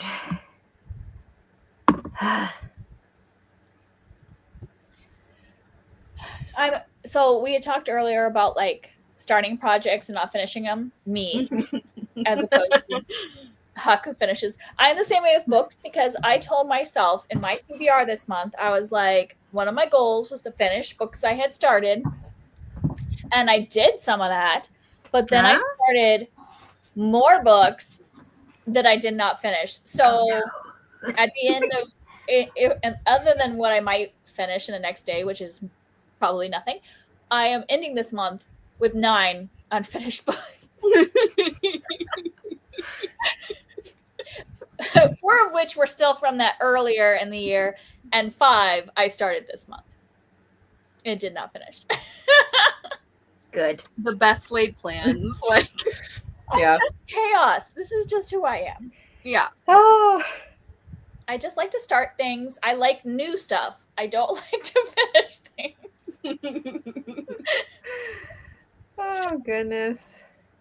Yeah. I don't know. But I'm enjoying a lot of it. Like, I'm reading Long Shadow, and I'm enjoying it. And, yeah. And one was a short story collection, which I don't know if I can count that because you can put those down a million times, obviously. Because every time I finish a story, I'm like, I'm done with that for a week, and I do something else. Yeah. So I'm not worried about that one. But I should finish Long Shadow because I'm enjoying it. I understand. I have been planning to reread that one for literal years at this point because I have reread the other 2. And I was like, if I reread the 3rd one, then I like have officially read the series twice and I can do a like whole review on the series, which is what I've been like planning to do. Didn't happen. Has not happened yet. Oh wow. Have you read that other book, The Witch's Knot? No. Okay. So I have been like saving that one because I am not ready to not have Olivia Atwater books to read. So even though like I have the one that she's writing with her husband, like the series, like the first book I think is already, I know it has already come out. So like I actually technically do still have a book from her I haven't read, but I think of it in like a different category because it's like sci-fi-ish and I don't know if I'm going to love it as much as her other ones. I didn't even know about this, that she was writing with her husband. Yeah. It's called Echoes of the Imperium. I don't remember if that's the series name or the first book name. But yeah. Is The Witch's Heart or not, or whatever it's called, supposed to be a series, or was that just like yes? So The Witchwood Knot is the first in I think her like Victorian fairy tales. So it's going to be like the Regency fairy tales, but Victorian era. So I think, like, I know that there's at least going to be a second book, and there might be more after that. So I didn't know she had more books. Yep. She's one of the only authors that I like follow on Patreon. Like, so I specifically know about like her upcoming releases and stuff. Because for the most part, I have been super out of the loop the last year or so with new book releases. Like, there are other favorite authors where like they apparently have a new book already out, and I'm like, I am a fake fan. How did I not know this? Yeah. So I feel like that I have not been very closely, and I looked back today and I was like, I've only read one 2025 release this entire year so far. Wow. So I guess I'm not keeping up with the new stuff. Yeah. Yeah, same. I feel like I can even tell how just out of it I've been with reading content of any kind, where it's like if I look at my Goodreads like want to read, I have barely added any books this entire year. And that like never happens. I am always like, not even just new releases, but just like I'm always like finding things that I'm excited about and that I want to read and I think I'll like. And so the fact that I haven't been, I'm like, yeah, that's a really good indicator that I have just not been myself reading wise. Yeah. Okay, so I know it's a little early, but if we're at sort of a good stopping point, we might wrap it up here. Yeah, I have already linked Kelly and Huck below. Please check them out if you haven't already. Yeah, thanks to those of you who were sprinting with us. Thank you to people who watch this back later. Shout out to my sister who is watching. Yeah, I think anything you guys want to add or like, plug if you're like going to be posting something or. Well, I filmed something, but who knows when that'll. Yeah. I feel.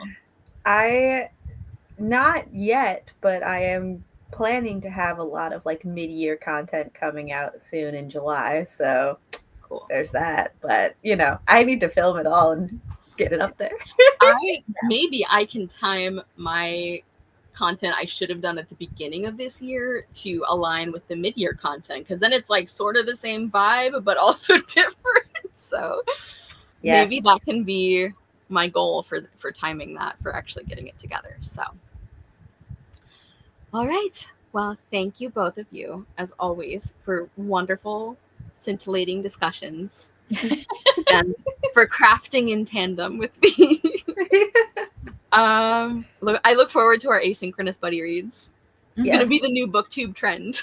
You heard it here first. Asynchronous buddy reads. No. All right. Thank you, everybody. And we will see you next month, because Huck and Kelly have both been great about actually keeping us on schedule. I take no credit for that. So. All right.